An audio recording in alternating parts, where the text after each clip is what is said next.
ওকে। হ্যাঁ, আবার পড়ুন। হরে কৃষ্ণ। প্রথম থেকে পড়বো নাকি গো বাবা? হ্যাঁ, এগিয়ে যান প্রথম থেকে। কি পড়বো? এই শ্লোকের ভাবার্থ হচ্ছে, কেউ যদি শ্রীকৃষ্ণের শ্রীবিগ্রহের প্রতি আকৃষ্ট হয়ে তার আরাধনা করতে শুরু করেন, তাহলে তিনি তার তথাকথিত বন্ধু বান্ধব, আত্মীয় স্বজন, সমাজ ইত্যাদি কথা ভুলে যাবেন। তাই প্রত্যেক গৃহস্থের কর্তব্য হচ্ছে তার গৃহে ভগবানের শ্রীবিগ্রহ প্রতিষ্ঠা করা এবং পরিবারের অন্য সমস্ত সদস্যের সঙ্গে ভগবানের আরাধনা করা।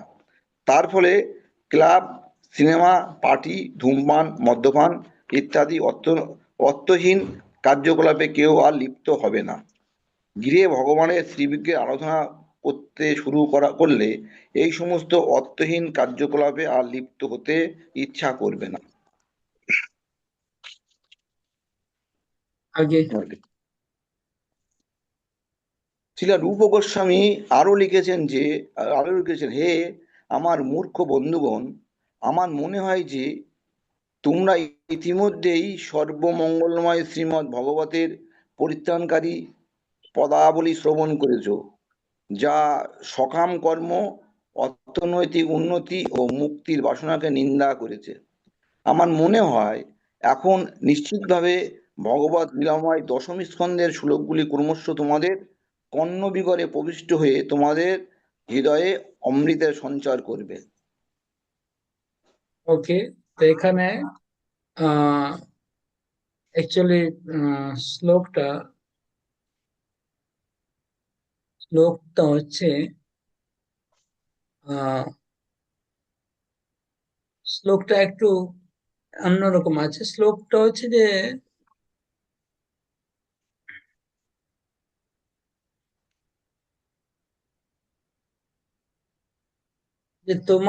তুমি মানে সেই গ্রন্থ পাঠ করেছো যেটা নিন্দা করছে। কিসে নিন্দা করছে? ধর্ম, অর্থ, কাম। হুম?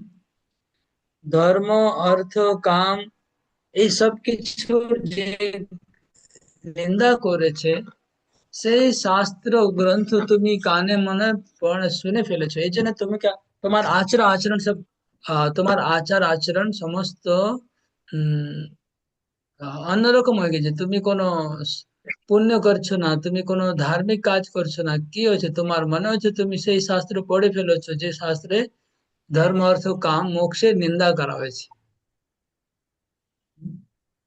এটা এটা ব্যাস স্তুতি কি করে হলো? কেউ বোঝাতে পারবে? এটা নিন্দা ছিল, স্তুতি কি করে হলো?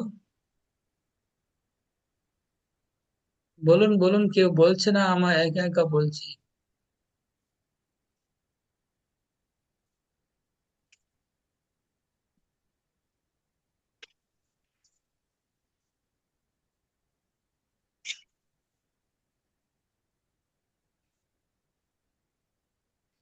কোথায় গেল সবাই? কেউ নাই নাকি? প্রশ্নটা বলুন একবার। প্রশ্নটা এই, এটা ভাগবতমের শ্রীমদ্ ভাগবতের স্তুতি করা হচ্ছে, নিন্দা চলে। কিভাবে ওটা বলতে হবে? এটা শ্রীমদ্ ভাগবতমের যে স্তুতি হলো, নিন্দা চলে। এখানে নিন্দা কোথায় আর স্তুতি কোথায়?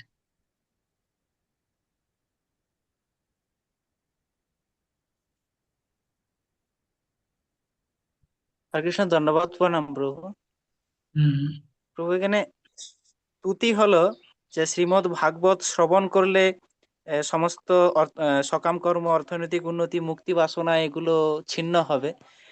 আর নিন্দা হলো প্রকৃতপক্ষে নিন্দা নয়, অথচ নিন্দা হলো তুমি মনে হয় শুনে ফেলেছো, তাই এগুলো তোমার মধ্যে দোষগুলো দেখা দিচ্ছে, এরকম মানসিকতা নিয়ে বলছে।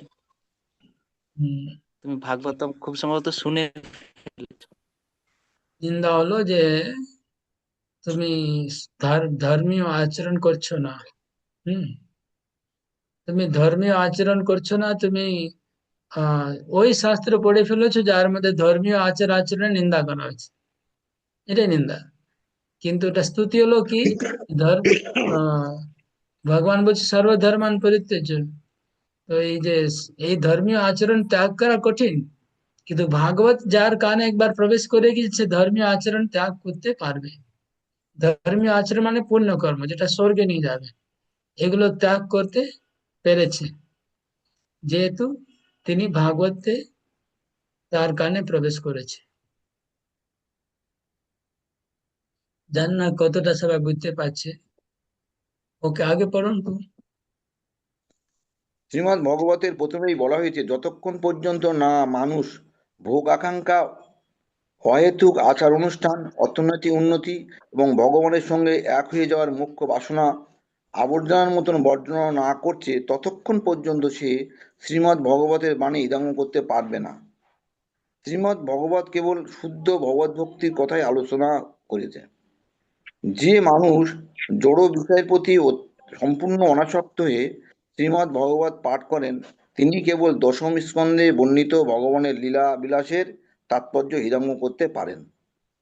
অর্থাৎ শ্রীমদ্ ভগবতের প্রতি স্বতঃস্ফূর্তভাবে আকৃষ্ট না হলে শ্রীমদ্ ভগবতের দশম স্কন্ধে বর্ণিত রাসলীলা আদি পরম লোভনীয় অঙ্গ বুঝতে চেষ্টা করা উচিত নয়।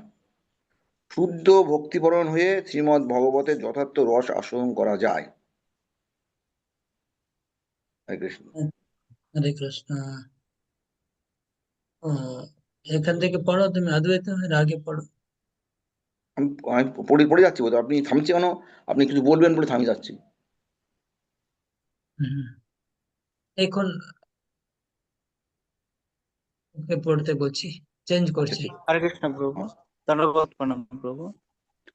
পূর্বোক্ত দুটি শ্লোকে শ্রীল রূপ গোস্বামী কয়েকটি রূপক অলঙ্কারের মাধ্যমে পরোক্ষভাবে বৈষয়িক সঙ্গ, সখ্য ও প্রেমের নিন্দা করেছেন।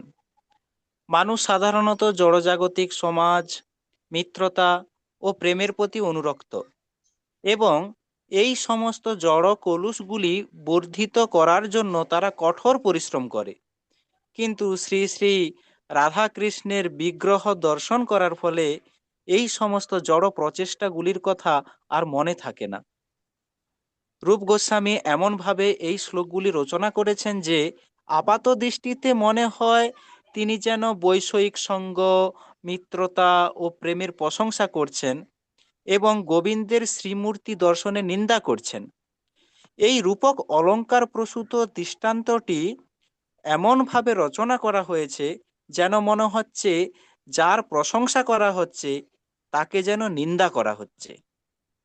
এই শ্লোকের ভাবার্থ হচ্ছে, কেউ যদি অর্থহীন বৈষয়িক সঙ্গ, মিত্রতা ও প্রেমের কথা ভুলতে চান তাহলে তাকে অবশ্যই গোবিন্দের শ্রী বিগ্রহ দর্শন করতে হবে।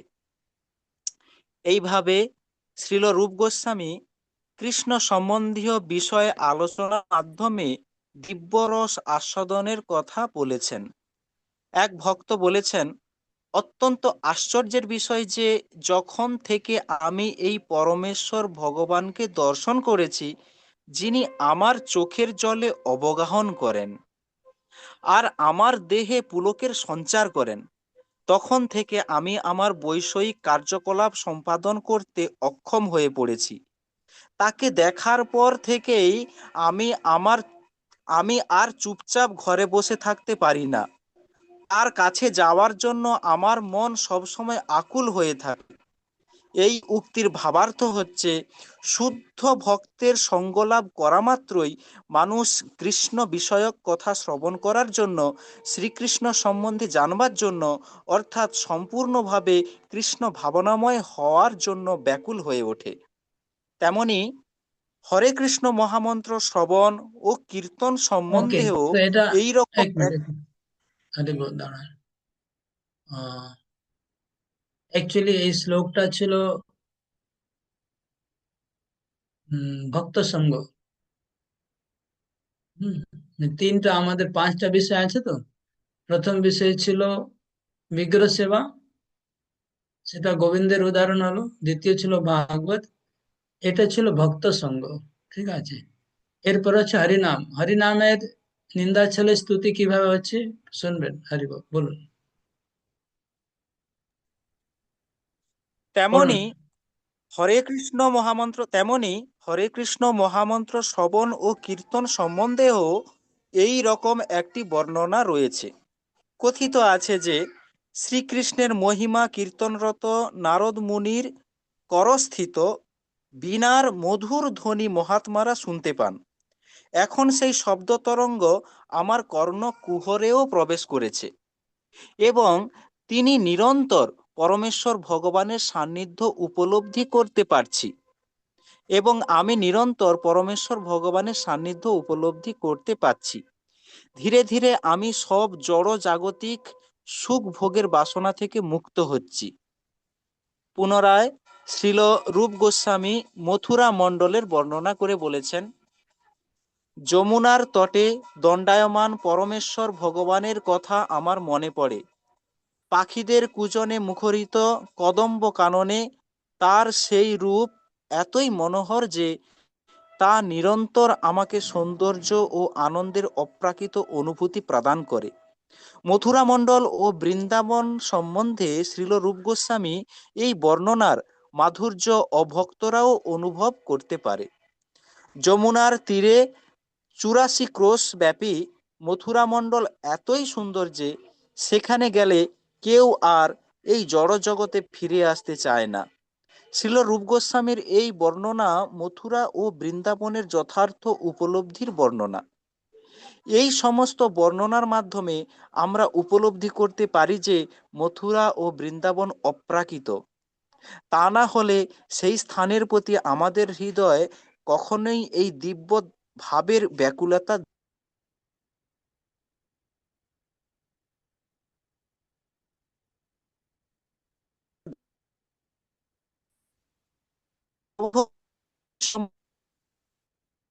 কোথায় মনে হতে পারে যে এগুলি আওয়াজ কেটে যাচ্ছে? ভগবত ভক্তি সম্বন্ধে এই সমস্ত বর্ণনা শুনে মনে হতে পারে যে এগুলি অতি উক্তি অতি অত্যুক্তি, কিন্তু প্রকৃতপক্ষে এগুলি অতিউক্তি নয়। শাস্ত্রে প্রমাণ হয়েছে যে অনেক ভক্ত এই ধরনের সঙ্গ লাভের ফলে তৎক্ষণাৎ ফল লাভ করেছেন, যদিও তা সকলের জন্য সম্ভব নয়। যেমন 4 কুমারেরা সনক, সনাতন, সনন্দন ও সনত কুমার ভগবানের মন্দিরে ধূপের সৌরভ আঘ্রাণ করে তৎক্ষণাৎ ভগবত ভক্তে পরিণত হয়েছিলেন। বিল্বমণ্ডল ঠাকুর শ্রীকৃষ্ণের কথা শোনা মাত্রই তার সুন্দরী বান্ধবীকে ত্যাগ করে মথুরা ও বৃন্দাবনের দিকে যাত্রা করেছিলেন এবং সেখানে তিনি শুদ্ধ বৈষ্ণবে পরিণত হয়েছিলেন। সুতরাং এই সমস্ত বর্ণনাগুলি অতি উক্তি নয় অথবা গল্পকথা নয়, সেগুলি সত্য ঘটনা। তবে তা সকলের ক্ষেত্রে প্রযোজ্য নয়, তা কেবল কতিপয় অতি উন্নত ভক্তের বেলায় প্রযোজ্য। এই সমস্ত বর্ণনাগুলি অত্যুক্তি বলে মনে হলেও ক্ষণস্থায়ী জাগতিক সৌন্দর্যের প্রতি বিরক্ত হয়ে কৃষ্ণ ভাবনামৃতের অপ্রাকৃত সৌন্দর্যের প্রতি আকৃষ্ট হওয়ার জন্য তা যথাযথভাবে গ্রহণ করতে হবে। আর যারা ইতিমধ্যে কৃষ্ণ ভাবনায় যুক্ত হয়েছেন তাদের পক্ষে পূর্ব বর্ণিত ফল লাভ করা অসম্ভব নয়। কিছু কিছু পণ্ডিত তর্ক করেন যে বর্ণাশ্রম ধর্মের অনুশীলন করলে ধীরে ধীরে ভগবত ভক্তির সিদ্ধ অবস্থা লাভ করা যায়, কিন্তু মহান আচার্যরা এই মতবাদ স্বীকার করেননি। শ্রী চৈতন্য মহাপ্রভুও ভগবত ভক্তির ক্রম উন্নতি সম্বন্ধে রামানন্দ রায়ের সঙ্গে আলোচনার সময় এই মতবাদ অস্বীকার করেছিলেন। রামানন্দ রায় যখন বর্ণাশ্রম ধর্মের গুরুত্ব বর্ণনা করেছিলেন তখন মহাপ্রভু তা প্রত্যাখ্যান করেন। তিনি বলেন, বর্ণাশ্রম ধর্মের অনুশীলন বাহ্যিক অর্থাৎ দৈহিক, তা অন্তরঙ্গা বা আধ্যাত্মিক নয়। তারও ঊর্ধ্বে এক তত্ত্ব রয়েছে। ভগবদ গীতায় ভগবান নিজেই বলেছেন, সর্বধর্মান পরিত্যজ মাম একম শরণম ব্রজ, অর্থাৎ সব রকমের জড়জাগতিক কার্যকলাপ পরিত্যাগ করে কেবল ভগবত ভক্তির অনুশীলন করতে হবে, তার ফলে জীবনের পরম সিদ্ধি লাভ হবে। শ্রীমদ্ ভাগবতের একাদশ স্কন্ধে 11, 20, 9 ভগবান নিজেই বলেছেন, ভগবানের লীলা শ্রবণের প্রতি স্বতঃস্ফূর্ত আসক্তি লাভ না হওয়া পর্যন্ত বর্ণাশ্রম ধর্ম অনুশীলন করার নির্দেশ দেওয়া হয়েছে। অর্থাৎ বর্ণাশ্রম ধর্ম কেবল ধর্ম, অর্থ, কাম, মোক্ষ লাভের সহায়ক। যে মানুষ কৃষ্ণ ভাবনায় ভাবিত হয়নি, তার জন্যই বর্ণাশ্রম ধর্ম অনুশীলনের নির্দেশ। প্রকৃতপক্ষে শাস্ত্রে বর্ণাশ্রম অনুষ্ঠানের নির্দেশ দেওয়া হয়েছে মানুষকে কৃষ্ণ ভক্তির স্তরে উন্নীত করার জন্য। কিন্তু যিনি ইতিমধ্যেই স্বতঃস্ফূর্তভাবে শ্রীকৃষ্ণের প্রতি আকৃষ্ট হয়েছেন, তাকে আর শাস্ত্রে উল্লেখিত এই সমস্ত বিধিবিধানের আচরণ করতে হয় না। হরে কৃষ্ণ। হুম।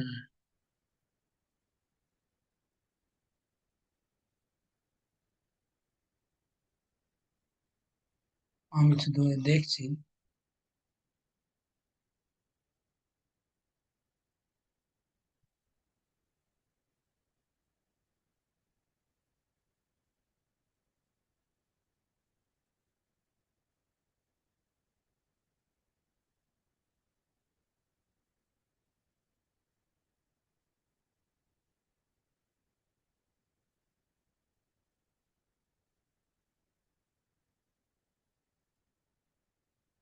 ওকে, তো পাঁচটি যে প্রধান অঙ্গ ভক্তির, হ্যাঁ, যেটা এই এই চ্যাপ্টারের টাইটেল ছিল, তাহলে তার মধ্যে পাঁচটা আমাদের প্রথম বিগ্রহ সেবা। তো বিগ্রহ সেবা মহিমা কিভাবে বলা হলো? বিগ্রহ সেবা মহিমা বলা হলো সেই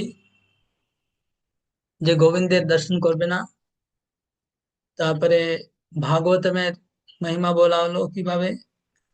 ভাগবতমের মহিমা বলা হলো যে তুমি মনে হচ্ছ যে তোমার ধর্ম বিষয়ে কোনো আসক্তি দেখছি না, তোমার মনে হয় নিশ্চয়ই তুমি ভাগবতমের দশম স্কন্ধের টিকা তোমার কানে প্রবেশ করে গেছে, যেটা ধর্ম অর্থ কাম মোক্ষে নিন্দা করছে, সেটা তুমি শুনে ফেলেছো মনে হচ্ছে। এটা হচ্ছে ভাগবতমের মহিমা। আর ভক্ত মহিমা হচ্ছে যে আমি একজন ভক্তকে রাস্তায় হাঁটতে হাঁটতে দেখলাম, তার চোখে জল ছিল, তার শরীর পুরো কাঁপছিল, কম্পন করছিল পুরো শরীর। আর বারবার তিনি পড়ে যাচ্ছিল রাস্তায় হাঁটতে হাঁটতে। হ্যাঁ, আর তার শরীরে পুরো এইভাবে তার চোখ গদগদ ছিল বাণী। এই যখন থেকে তাকে দেখেছি আমার মনে আর গৃহের মধ্যে আমার কোনো কাজের মতি লাগছে না। এটা ছিল ভক্ত মহিমা। আর হরিনামের মহিমা লেখা আছে যে নারদ মুনি তার বীণা দ্বারা হরিনামের কীর্তন গাচ্ছে, আর সেটা শ্রবণ করেছি। তো আমি যখন থেকে শ্রবণ করেছি আমার মন কেমন যেন হয়ে গেছে, বুঝতে পারছি না। এটা বলছে হরিনামের মহিমা। আর ধামের মহিমা বলা হচ্ছে যে শ্যাম, এই যে যমুনা তট, যমুনা তটে এত সুন্দর কদম্ব পাখি আছে, কদম্ব বৃক্ষ আছে, কানন আছে, এত সুন্দর মধুর সুন্দর, যে আমার মন সেটা একবার যখন দেখে আমি এই উম বৃন্দাবনের মহিমা, বৃন্দাবন দর্শন করেছি, আমার মনটা কেমন যেন হয়ে গেছে। এটাই আমার আমার মন কেমন যেন হয়ে গেছে। এটাই হচ্ছে এক প্রকার মানে নিন্দা ছিল স্তুতি। বুঝলে? এই ধরনের তো গোপীরা তো সর্বদা এই ধরনের কথা বলছে। হুম, যে কৃষ্ণকে দেখবে না কখনো, এরকম বলে না গোপীরা, কৃষ্ণকে দেখতে যাবে না। ওকে, এবার রূপ গোস্বামী আগে বলছেন, হুম, যে কখনো কখনো আমরা দেখতে পাচ্ছি যে ভক্তির বর্ণন করা হয়েছে ভক্তি অঙ্গে, সেখানে অনেক তুচ্ছ ফল, জাগতিক ফলের আলোচনা করা হয়েছে, যে ভক্তি করলে এই ফল পাওয়া যাবে, সেই ফল পাওয়া যাবে। এগুলো কি সত্যি না মিথ্যা, বা এগুলো কেন বলা হয়েছে? হুম,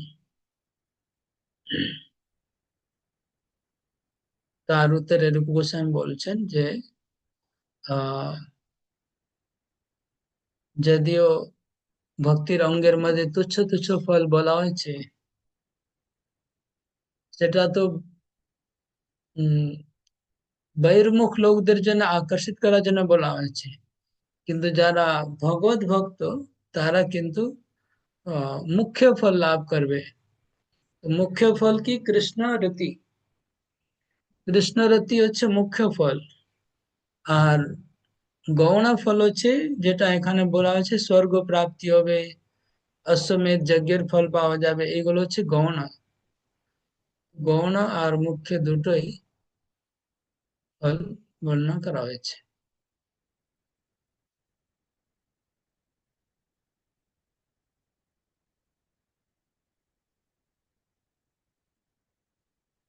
তো বর্ণাশ্রম সম্বন্ধে আহ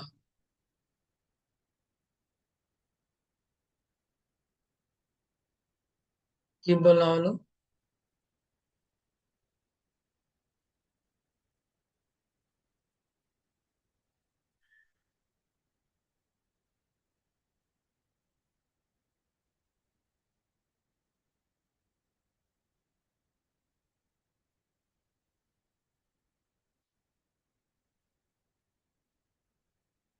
বর্ণাশ্রম সম্বন্ধে প্রভুপাদ বলছেন যে অনেকে যারা স্কলার, অনেকে বিদ্বান, তারা বলে যে বর্ণাশ্রম করলেই ভক্তি করা যাবে, কিন্তু সেটা নয়। চৈতন্য মহাপ্রভু নিজেই বলেছেন ইহ বাজ, মানে বর্ণাশ্রম উপরে ভক্তি ডিপেন্ড করছে না। ভক্তি হচ্ছে স্বতন্ত্র, বর্ণাশ্রম থেকে স্বতন্ত্র। আহ এই নেক্সট চ্যাপ্টার, অধ্যায় 14, 14 নম্বর অধ্যায়। এই অধ্যায় টাইটেল হচ্ছে ভক্তির যোগ্যতা।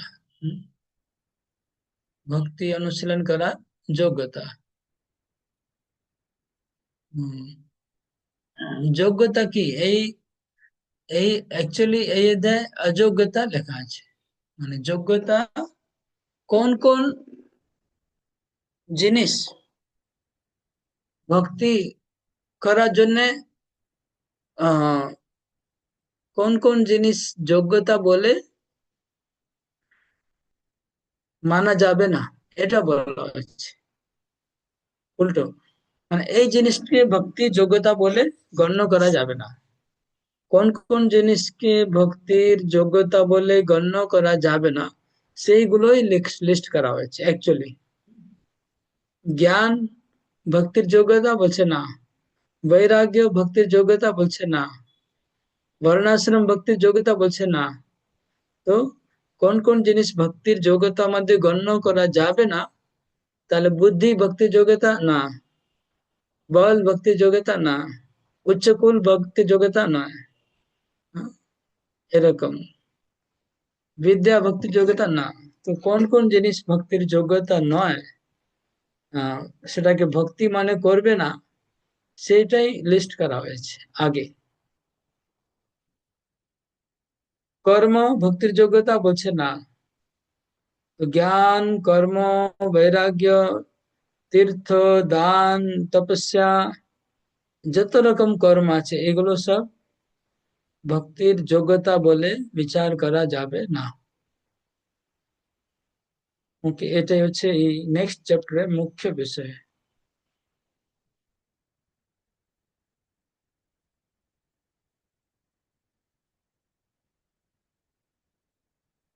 আর নেক্সট চ্যাপ্টারে যে দুটো প্রধান ইম্পর্টেন্ট শ্লোক, যুক্ত বৈরাগ্য আর ফল্গু বৈরাগ্য, এই দুটো আলোচনা হয়েছে।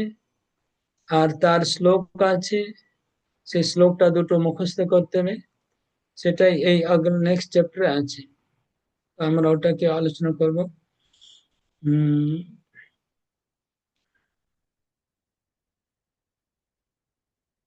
ধন, টাকা পয়সা ভক্তির যোগ্যতা বলছে না। বেশি শিষ্য হওয়া ভক্তির যোগ্যতা নয়। তো বেশি শিষ্য হওয়া, বেশি টাকা পয়সা হওয়া, বেশি মন্দির তৈরি করা, বেশি গ্রন্থ পাঠ করা, এগুলো কোনো ভক্তি যোগ্যতা নয়। এটা যেন কেউ ভুল না মনে করে যে ওকে অমুক ভক্ত অনেক মন্দির বানিয়েছে, তাহলে কি তার মানে সে শুদ্ধ ভক্ত? অনেক শিষ্য আছে, অনেক গ্রন্থ পাঠ করেছে, অনেক জ্ঞান আছে, এগুলো ভক্তির যোগ্যতা নয়। ওকে, তাহলে আগে পাঠ করো, আশ্রিত সম পড়ো। হরে কৃষ্ণ বাবা। কিছু পণ্ডিত বলেন যে ভক্তি মার্গে উন্নতি সাধন করার জন্য জ্ঞান ও বৈরাগ্য হচ্ছে দুটি অত্যন্ত কোথায় গুরুত্বপূর্ণ। কোথায় চলে? দাঁড়াও দাঁড়াও, আমরা তো নেক্সট ভক্তি, চ্যাপ্টার পড়ছি না। হ্যাঁ, ভক্তির যোগ্যতা। আচ্ছা, আমার এখানে কিন্তু ইংলিশে তাহলে একটু আলাদা আছে। দাঁড়াও, আমি একটু আগে চলে গেলাম ভুল করে। হ্যাঁ, ঠিক আছে, এবার পড়ো। হুম। কিছু পণ্ডিত বলেন যে ভক্তি মার্গে উন্নতি সাধন করার জন্য জ্ঞান ও বৈরাগ্য হচ্ছে দুটি অত্যন্ত গুরুত্বপূর্ণ অঙ্গ, কিন্তু প্রকৃতপক্ষে তা সত্য নয়। প্রকৃতপক্ষে কৃষ্ণ ভাবনামৃত লাভ করার বিষয়ে জ্ঞান ও বৈরাগ্য অনুশীলন অনুকূলভাবে কাজ করে করে ঠিকই, কিন্তু তা কেবল প্রাথমিক স্তরে। চরমে সেগুলিও ত্যাগ করতে হয়, কেননা ভগবত ভক্তি ভগবানের সেবার প্রতি অনুরাগ ছাড়া আর কিছুর উপরেই নির্ভরশীল নয়। ভগবত ভক্তি লাভের জন্য ঐকান্তিক অনুরাগ ছাড়া আর কোনো কিছুরই প্রয়োজন হয় না। মহান ভগবত ভক্তরা বলে গেছেন যে মনোধর্ম প্রসূত জ্ঞান ও যোগ অভ্যাসের কৃত্রিম তপশ্চর্যা জড়জগতের বন্ধন থেকে মুক্ত হওয়ার সহায়ক হতে পারে, কিন্তু তার ফলে হৃদয় অত্যন্ত কঠিন হয়ে যায়।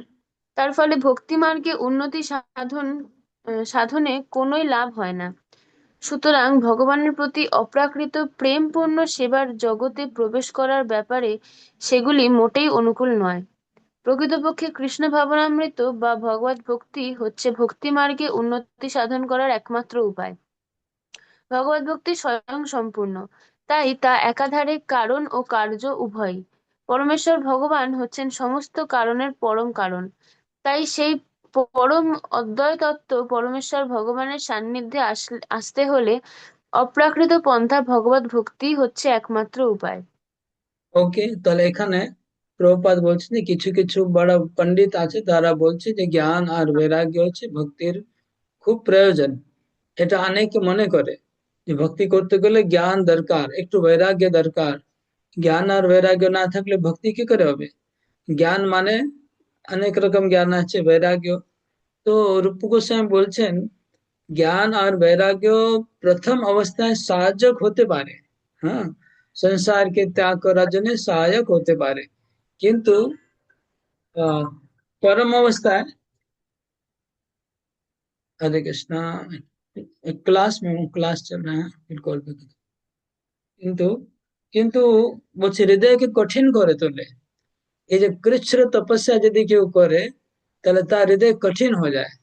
আর হৃদয় কঠিন হয়ে গেলে তখন আহ ভক্তি তো হয় না, আরো বেশি হৃদয় কঠিন হয়ে গেলে, হৃদয় শুষ্ক হয়ে গেলে আহ তাদের আহ কি হয়, হৃদয় কঠিন হয়ে গেলে কি হবে? হম প্রেম আসবে না। হম প্রেম হবে। হৃদয় কঠিন হয়ে গেলে প্রেমের যে বীজ সেটা ফলবে না। হম হৃদয় কঠিন হলে হৃদয়, হৃদয় সফট দরকার। ভগবানের ভক্তি করতে গেলে হৃদয় সফট, যেমন আমরা যে বীজ বপন করি মাটিতে, তো মাটিটাকে আগে সফট করতে লাগে। সফট করে হল হল নাঙ্গল দিয়ে আমরা মাটিটাকে প্রথমে সফট করি, তারপরে বীজ বপন করি। কিন্তু যেখানে হার্ড থাকে জমিন, সেখানে বীজ বপন করলে বীজে গাছ হবে না। ঠিক সেরকম যার হৃদয় কঠোর হয়ে যাবে, তো আমরা দেখছি কিছু কিছু ভক্ত খুব কঠোর হয়ে যাচ্ছে, তাদের আচরণ খুব কঠোর। কেন? তারা এই ফলগু বৈরাগ্য, জ্ঞান আর বৈরাগ্য যেটা ভক্তির প্রয়োজন নেই, সেটা অতিরিক্ত দিয়ে অতি মাত্রায় কেউ বৈরাগ্য আর অতি মাত্রায় জ্ঞান করতে যায়, তাহলে তার হৃদয় কঠিন হয়ে যাবে। তখন তাদের আচরণও কঠোর হয়ে যাবে সবার প্রতি, আর তখন হৃদয় সফট থাকবে না।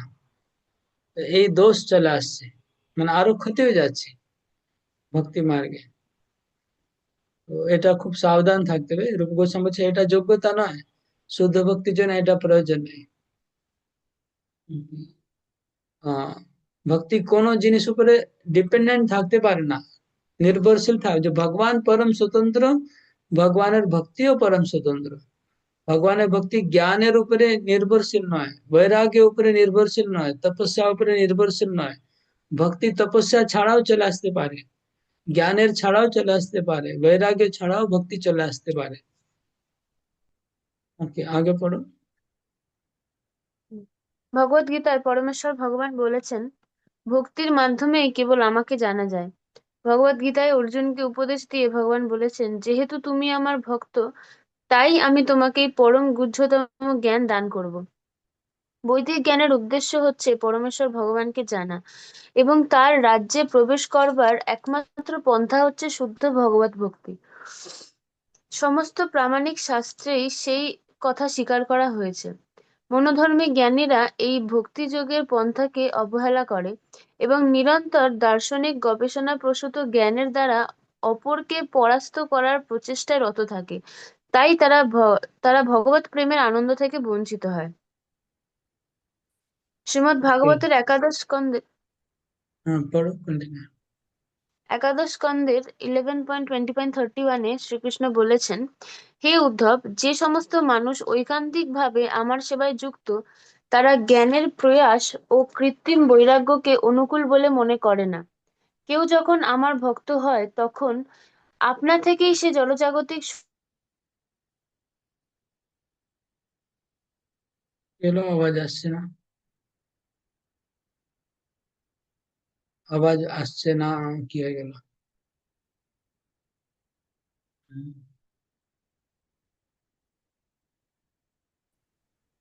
আওয়াজ বন্ধ হয়ে গেল। প্রভু শোনা যাচ্ছে? হ্যাঁ, এবার শোনা গেল। হুম। কেউ যখন আমার ভক্ত হয়, তখন আপনা থেকেই সে জড়জাগতিক সুখভোগের প্রতি নিষ্ক্রিয় হয় এবং পরম তত্ত্ব উপলব্ধির বিশুদ্ধ জ্ঞান প্রাপ্ত হয়। এটি হচ্ছে ভক্তিমার্গে উন্নতির ইঙ্গিত। ভক্ত কখনোই অজ্ঞানের অন্ধকারে আচ্ছন্ন থাকেন না, কারণ পরমেশ্বর ভগবান তার প্রতি বিশেষ কৃপা প্রদর্শন করে তার অন্তরের অন্তঃস্থল থেকে তাকে জ্ঞানের আলোক প্রদান করেন। ওকে, এই শ্লোকটা কে বলতে পারবে? সব গীতা শ্লোক তো আপনাদের মুখস্থ হয়ে গেছে না? কোনটা শ্লোক কে বলতে পারবে? নাম্বার দেখছো তো? অনুবাদ দেখে মনে পড়ছে না? হ্যাঁ, ওই তো, ওই যেখানটা বলতে আছে না, বন্ধুরা ভক্ত মাত্র নমস্কার। हम्म। तेषामेवानुकम्पार्थम् अहं जम तमा नास्यामि आत्मभावस्तु ज्ञान दीपेन भासुता।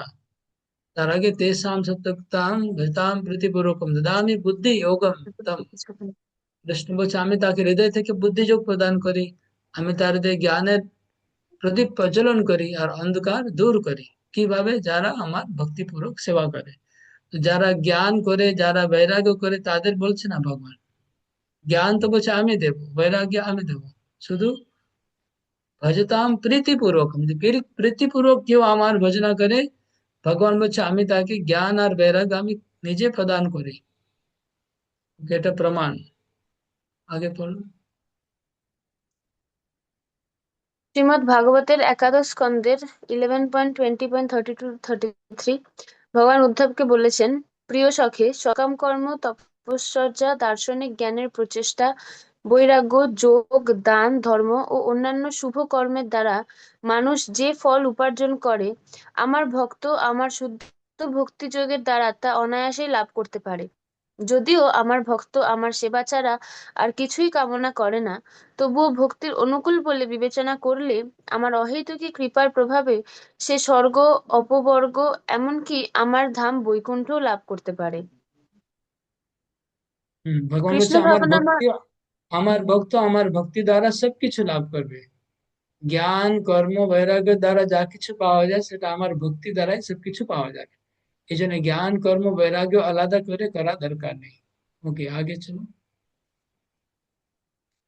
কৃষ্ণ ভাবনাময় ভগবত ভক্তিতে যুক্ত মানুষেরা যদি জড়জাগতিক সুখভোগের প্রতি কোনো রকম আসক্তি থেকেও থাকে, তাহলে সদ্গুরুর তত্ত্বাবধানে ভগবত ভক্তি অনুশীলন করার ফলে অচিরেই তিনি সেই প্রবৃত্তি থেকে মুক্ত হন। তারপর শ্রীল রূপ গোস্বামী বলেছেন যে জড় ইন্দ্রিয় তৃপ্তির প্রতি আসক্ত হওয়া উচিত নয়। পক্ষান্তরে বিষয়ের প্রতি অনাসক্ত হয়ে কৃষ্ণ সম্বন্ধে সবকিছু গ্রহণ করা উচিত। যেমন জীবন ধারণ করার জন্য আমাদের আহার করতে হয় এবং সকলেই চায় তার রসনা তৃপ্তির জন্য সুস্বাদু খাবার খেতে। তাই আমাদের রসনা তৃপ্তির পরিবর্তে শ্রীকৃষ্ণের রসনা তৃপ্তির জন্য নানা রকম উপাদেয় আহার্য তৈরি করে শ্রীকৃষ্ণকে নিবেদন করা উচিত। সেটি হচ্ছে যথার্থ বৈরাগ্য। উপাদেয় খাদ্য তৈরি করা হোক, কিন্তু কৃষ্ণকে নিবেদন না করে তা খাওয়া উচিত নয়। শ্রীকৃষ্ণকে নিবেদন না করে কোনো কিছু গ্রহণ না করার যে প্রতিজ্ঞা, তাই হচ্ছে প্রকৃত বৈরাগ্য, এবং এই ধরনের বৈরাগ্যের ফলে ইন্দ্রিয়ের বেগ প্রশমিত করা যায়। ওকে, তো এটা হচ্ছে যুক্ত বৈরাগ্য। ঠিক আছে, এবার ফল্গু বৈরাগ্য আগে আসবে। হুম। নির্বিশেষবাদীরা সমস্ত প্রাকৃত বস্তু বর্জন করার চেষ্টা করে কঠোর তপশ্চর্যা পালন করতে পারে, কিন্তু ভগবানের সেবায় যুক্ত হওয়ার পরম সৌভাগ্য থেকে তারা বঞ্চিত হয়। তাই তাদের বৈরাগ্য যথার্থ সিদ্ধি লাভের জন্য যথেষ্ট নয়। ভক্তিহীন কৃত্রিম বৈরাগ্যের অনুশীলন করার চেষ্টা করার ফলে নির্বিশেষবাদীদের পুনরায় অধঃপতিত হয়ে জড় কলুষের প্রতি আসক্ত হওয়ার অনেক দৃষ্টান্ত রয়েছে। এখনো অনেক তথাকথিত ত্যাগীদের দেখা যায়, যারা সন্ন্যাস গ্রহণের পরে ব্রহ্ম সত্য জগৎ মিথ্যা বলে প্রচার করে।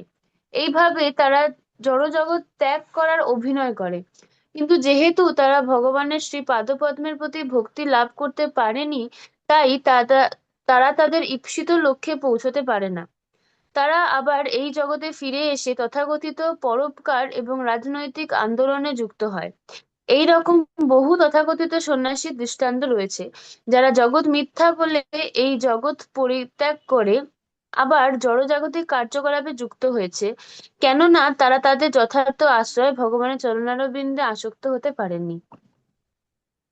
ওকে, তো ভারতের আমরা যদি গত 50 বছরের ইতিহাস যদি কেউ করে 50-100 বছরের ইতিহাস মধ্যে দেখা যাবে, অনেক সন্ন্যাসী যারা নির্বিশেষ ব্রহ্মবাদী ছিল, তারা সন্ন্যাসী হয়েও তারা কি করেছে, পরবর্তীকালে সমাজ সেবা মধ্যে লেগে গেছে, হসপিটাল খুলতে লেগেছে, তারপরে রাজনীতিতে লেগেছে, বিভিন্ন রকম আন্দোলনে যুক্ত হয়ে গেছে। তো যদি ব্রহ্ম সত্য জগৎ মিথ্যা হয়, তাহলে আন্দোলন কিসের আবার? তাহলে রাজনীতি কিসের? তাহলে হসপিটাল কিসের জন্য? যদি জগৎ মিথ্যা, তো মিথ্যা জগতে আর হসপিটাল খুলে কি লাভ? যে জগৎটা মিথ্যা আছে, ফলস আছে, সেখানে আর হসপিটাল খুলে কি লাভ হবে? তো এই অবস্থা কেন হলো? যেহেতু নির্বিশেষবাদীরা ভগবানের চরণে আসক্ত হতে পারে না, এই জন্য আবার ফিরে আসি মিথ্যা জগতে, আবার রমণ করতে শুরু করে দিচ্ছে। যে মিথ্যা জগৎকে ত্যাগ করলো, সেই মিথ্যা জগতে এবার আবার বিহার করছে তারা। এটা প্রভুপাদ অনেকবার বলেছেন তার প্রবচনে, এখানেও তিনি বললেন আগে। যা দিয়ে ভগবানের সেবা করা যায় তেমন কোনো বস্তু পরিত্যাগ করা উচিত নয়। সেটি হচ্ছে ভগবত ভক্তির রহস্য। কৃষ্ণ ভাবনামৃত বা ভগবত ভক্তির মার্গে প্রগতির অনুকূল যে বস্তু তা গ্রহণ করা উচিত।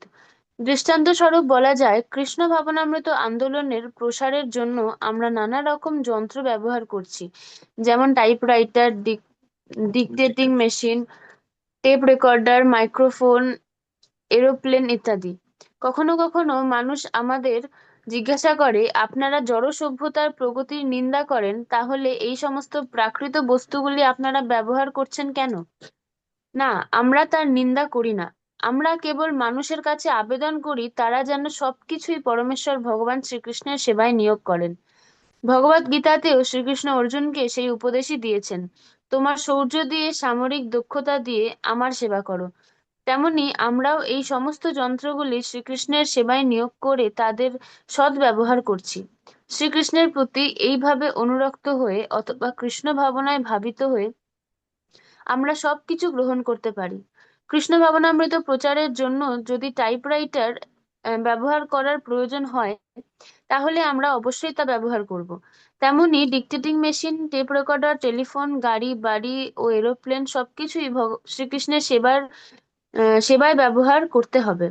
আমাদের দৃষ্টিভঙ্গি হচ্ছে যে সবকিছুই কৃষ্ণের, আমাদের কিছুই নয়। তাই কৃষ্ণের জিনিস কৃষ্ণের সেবাতেই নিয়োগ করতে হবে। সেটি হচ্ছে আমাদের দৃষ্টিভঙ্গি। আরে বল, তো এটা আছে প্রপার আন্ডারস্ট্যান্ডিং, যুক্ত বৈরাগ্য আর ফল্গু বৈরাগ্য, ঠিক আছে? সবাই ভালো করে মনে রাখবেন।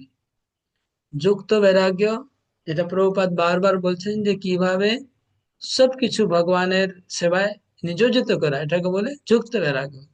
ফল্গু বৈরাগ্য মানে কি? জগৎকে মায়া বলে ত্যাগ করে দেওয়া।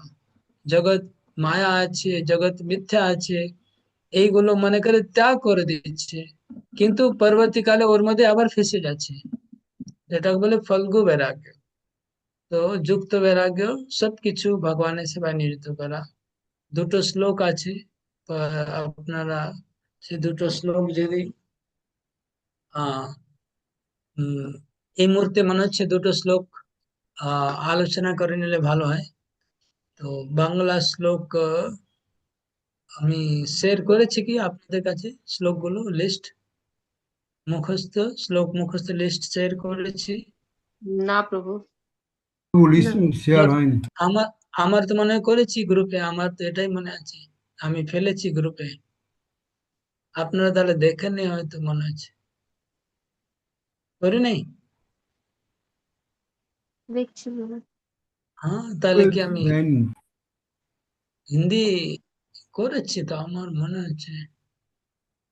না সেটা প্রভু, নেই তো। হিন্দি স্ক্রিপ্ট ছিল নাকি? দাঁড়ান, আমার দেখছি আমার কাছে এখন থাকে। আমি তো এরকম মনে পড়ছে আমি বলেছিলাম। দাঁড়ান, এখন যদি পাওয়া যায় এখনই, কেন এটা এই মুহূর্তে করে নিলে ভালো, এখন যেহেতু আমরা এখন পাঠ করছি অলরেডি। আমি তো কোশ্চেন আমার হাতে তো পড়েছিল শ্লোকগুলো, কিন্তু সেগুলো হিন্দি ছিল। উম, হিন্দি মানে দেবনাগরী স্ক্রিপ্ট ছিল। তো বাংলার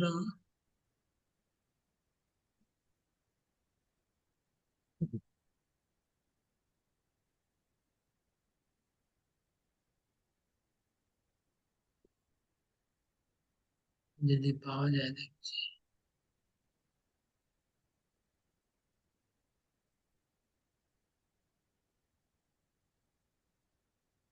मेमोरी श्लोका, ಇದು memory श्लोका किसे रहते हैं?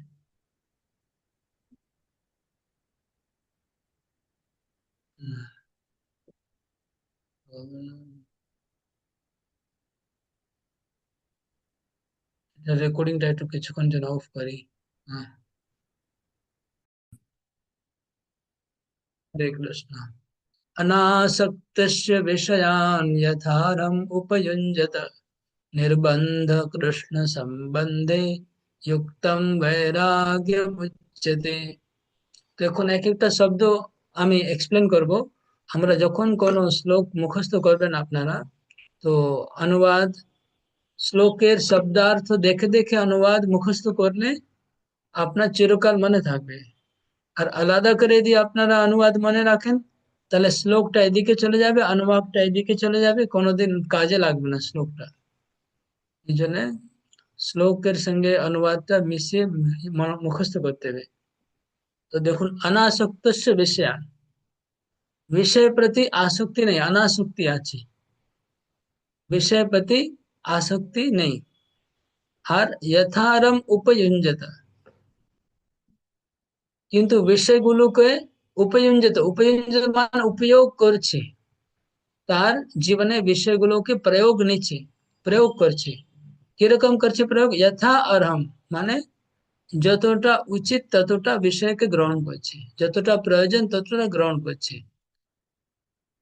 अनासक्तस्य विषयान् यथारम उपयुञ्जत নির্বন্ধ কৃষ্ণ সম্বন্ধে, সমস্ত কিছু বিষয়কে কৃষ্ণের সেবায় যুক্ত করছে।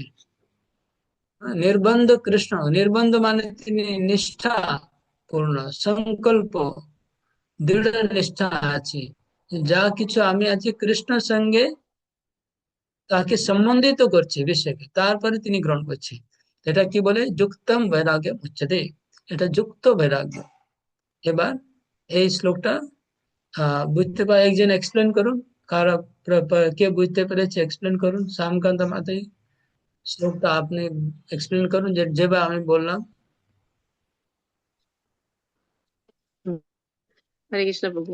অনাসক্তস্য বিষয়ান, মানে বিষয়ের প্রতি অনাসক্ত হয়ে বা বিষয়ের প্রতি অনাসক্ত, যথার্হম উপযুঞ্জত, মানে উম, যেগুলি আমাদের মানে বিষয়ের ততটাই জিনিস আমরা মানে গ্রহণ করব যতটা আমাদের দরকার, মানে প্রয়োজনের অনুপাতে আমাদের গ্রহণ করতে হবে সেগুলি। নির্বন্ধ কৃষ্ণ সম্বন্ধে, যেগুলি কৃষ্ণের সঙ্গে সম্বন্ধ যুক্ত হবে, যুক্ত বৈরাগ্যম উচ্চতে, সেটি যুক্ত বৈরাগ্য। Very good. এইভাবে মুখস্থ করলে খুব ভালো হবে, আপনাদের শ্লোকটাও মনে থাকবে, কথাও মনে থাকবে। আর কে বলতে পারবে? আর কেউ চেষ্টা করুন যেভাবে মাতাজি বললেন। হুম, পরেশ কাপাট বাবু বলুন। হরে কৃষ্ণ প্রভু, ধন্যবাদ, প্রণাম। অনাসক্তম বিষয় জি। মানে বিষয়ের প্রতি অনাসক্ত হতে হবে। যথার্থম উপযুক্ত উপযুঞ্জত, অর্থাৎ আমাদের যতটুকু দরকার ততটুকুই আমরা আমরা করব, প্রয়োগ করব। নির্বন্ধ কৃষ্ণ সম্বন্ধে, মানে কৃষ্ণ সম্বন্ধে সব কিছু সেগুলো আমরা আন্তরিকভাবে সেটা যুক্ত হব। সেটাকেই বলে যুক্ত বৈরাগম উচ্চতে, সেটাকেই যুক্ত বৈরাগ্য বলা হয়। হুম। তাহলে বিষয় যে আছে বিষয়কে উপযোগ করছে, কিন্তু অনাসক্ত হয়ে উপয়োগ করছে। যেমন প্রভুপাদ অনেকগুলো উদাহরণ দিলেন, তাৎপর্যে আপনারা দেখলেন, প্রচুর উদাহরণ দিলেন প্রভুপাদ কিভাবে আমরা সবকিছু ব্যবহার করছি কৃষ্ণ ভাবনামৃত। এবার নেক্সট শ্লোক ফল্গু বৈরাগ্য। ঠিক আছে, ফল্গু বৈরাগ্য শ্লোকটা আমি পড়ছি 2-3 বার, আপনারা রিপিট করবেন, তারপরে আলোচনা করব। प्रापञ्चिकतया बुद्ध्या हरिसम्बन्धि वस्तुना मुमुक्षुभिः परित्यागो वैराग्यं फल्गु कथ्यते। प्रापञ्चिकतया बुद्ध्या हरिसम्बन्धि वस्तुना मुमुक्षुभिः परित्यागो वैराग्यं फल्गु कथ्यते। प्रापञ्चिकतया बुद्ध्या हरिसम्बन्धि वस्तुना मुमुक्षुभिः परित्यागो वैराग्यम फल्गु कथ्यते। तो प्रापंचिकतया बुद्ध्या মানে প্রপঞ্চ মনে করা, বুদ্ধিয়া মানে মনে করা, প্রপঞ্চিক প্রপঞ্চিকতা মানে প্রপঞ্চ, কাকে हरि संबंधी वस्तु के प्रपंच মনে করে পরিত্যাগ করা, মুমুক্ষু भी পরিত্যাগ, তাকে ফল্গু বৈরাগ্য বলা হয়। এটা জেনারেলি কারা করে থাকে? মুমুক্ষুবি, যারা মোক্ষ কামনা করে তারা এটা করে। মোক্ষ কামনা যারা মনে করে যে সংসার একটা ঝামেলা, সংসার একটা প্রবলেম, এই প্রবলেম থেকে আমাকে বেরিয়ে যেতে হবে, এরকম যার মানে চিন্তা আছে, তারা ফল্গু বৈরাগ্যের মধ্যে চলে যায়। কিভাবে করে? তারা মনে করছে হরি সম্বন্ধী বস্তু না, যে বস্তু হরি সম্বন্ধী আছে, যেমন কীর্তন করা হরি সম্বন্ধী, হ্যাঁ, ক্লাস করা হচ্ছে হরি সম্বন্ধী, ভাগবত কথা বলা হরি সম্বন্ধী কাজ, ভক্তকে প্রচার করা হরি সম্বন্ধী কাজ, যে কোনো হরি সম্বন্ধী কাজ আছে, প্রসাদ হচ্ছে হরি সম্বন্ধী।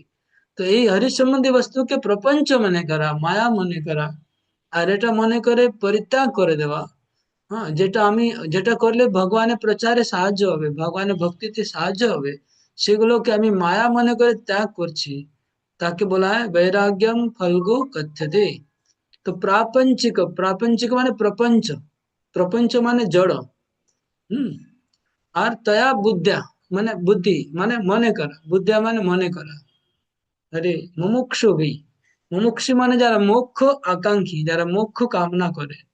মোক্ষ কামনা মানে যারা মনে করে সংসার হচ্ছে একটা প্রবলেম, আর এখান থেকে আমাকে মুক্তি লাভ করতে হবে, তারাই এই ধরনের ফল্গু বৈরাগ্য করে।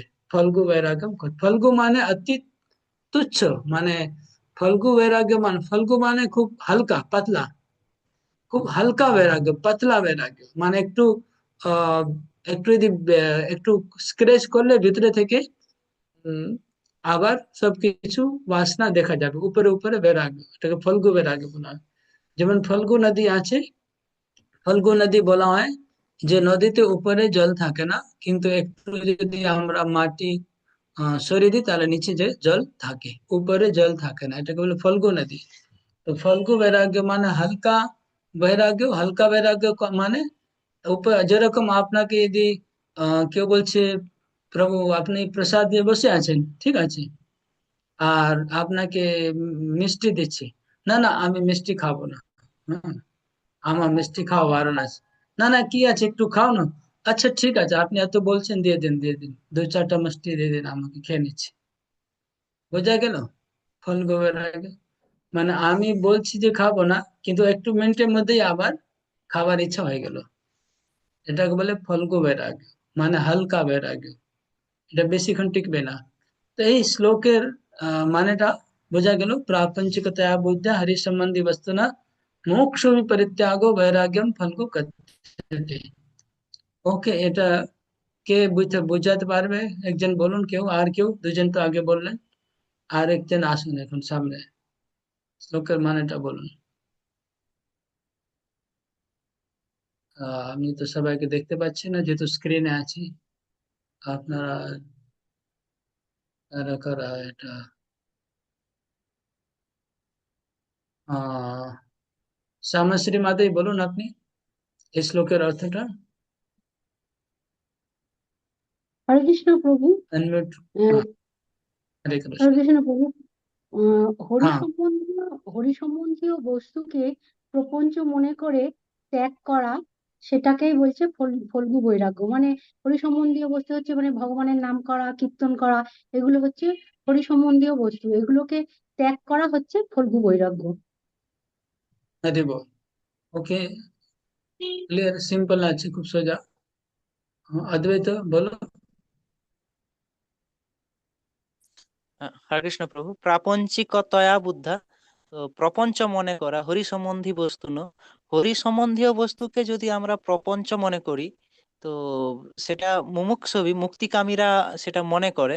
আর যদি পরিত্যাগ করি হরি সম্বন্ধ বস্তু, সেটাকেই ফল্গু বৈরাগ্য বলা হয়।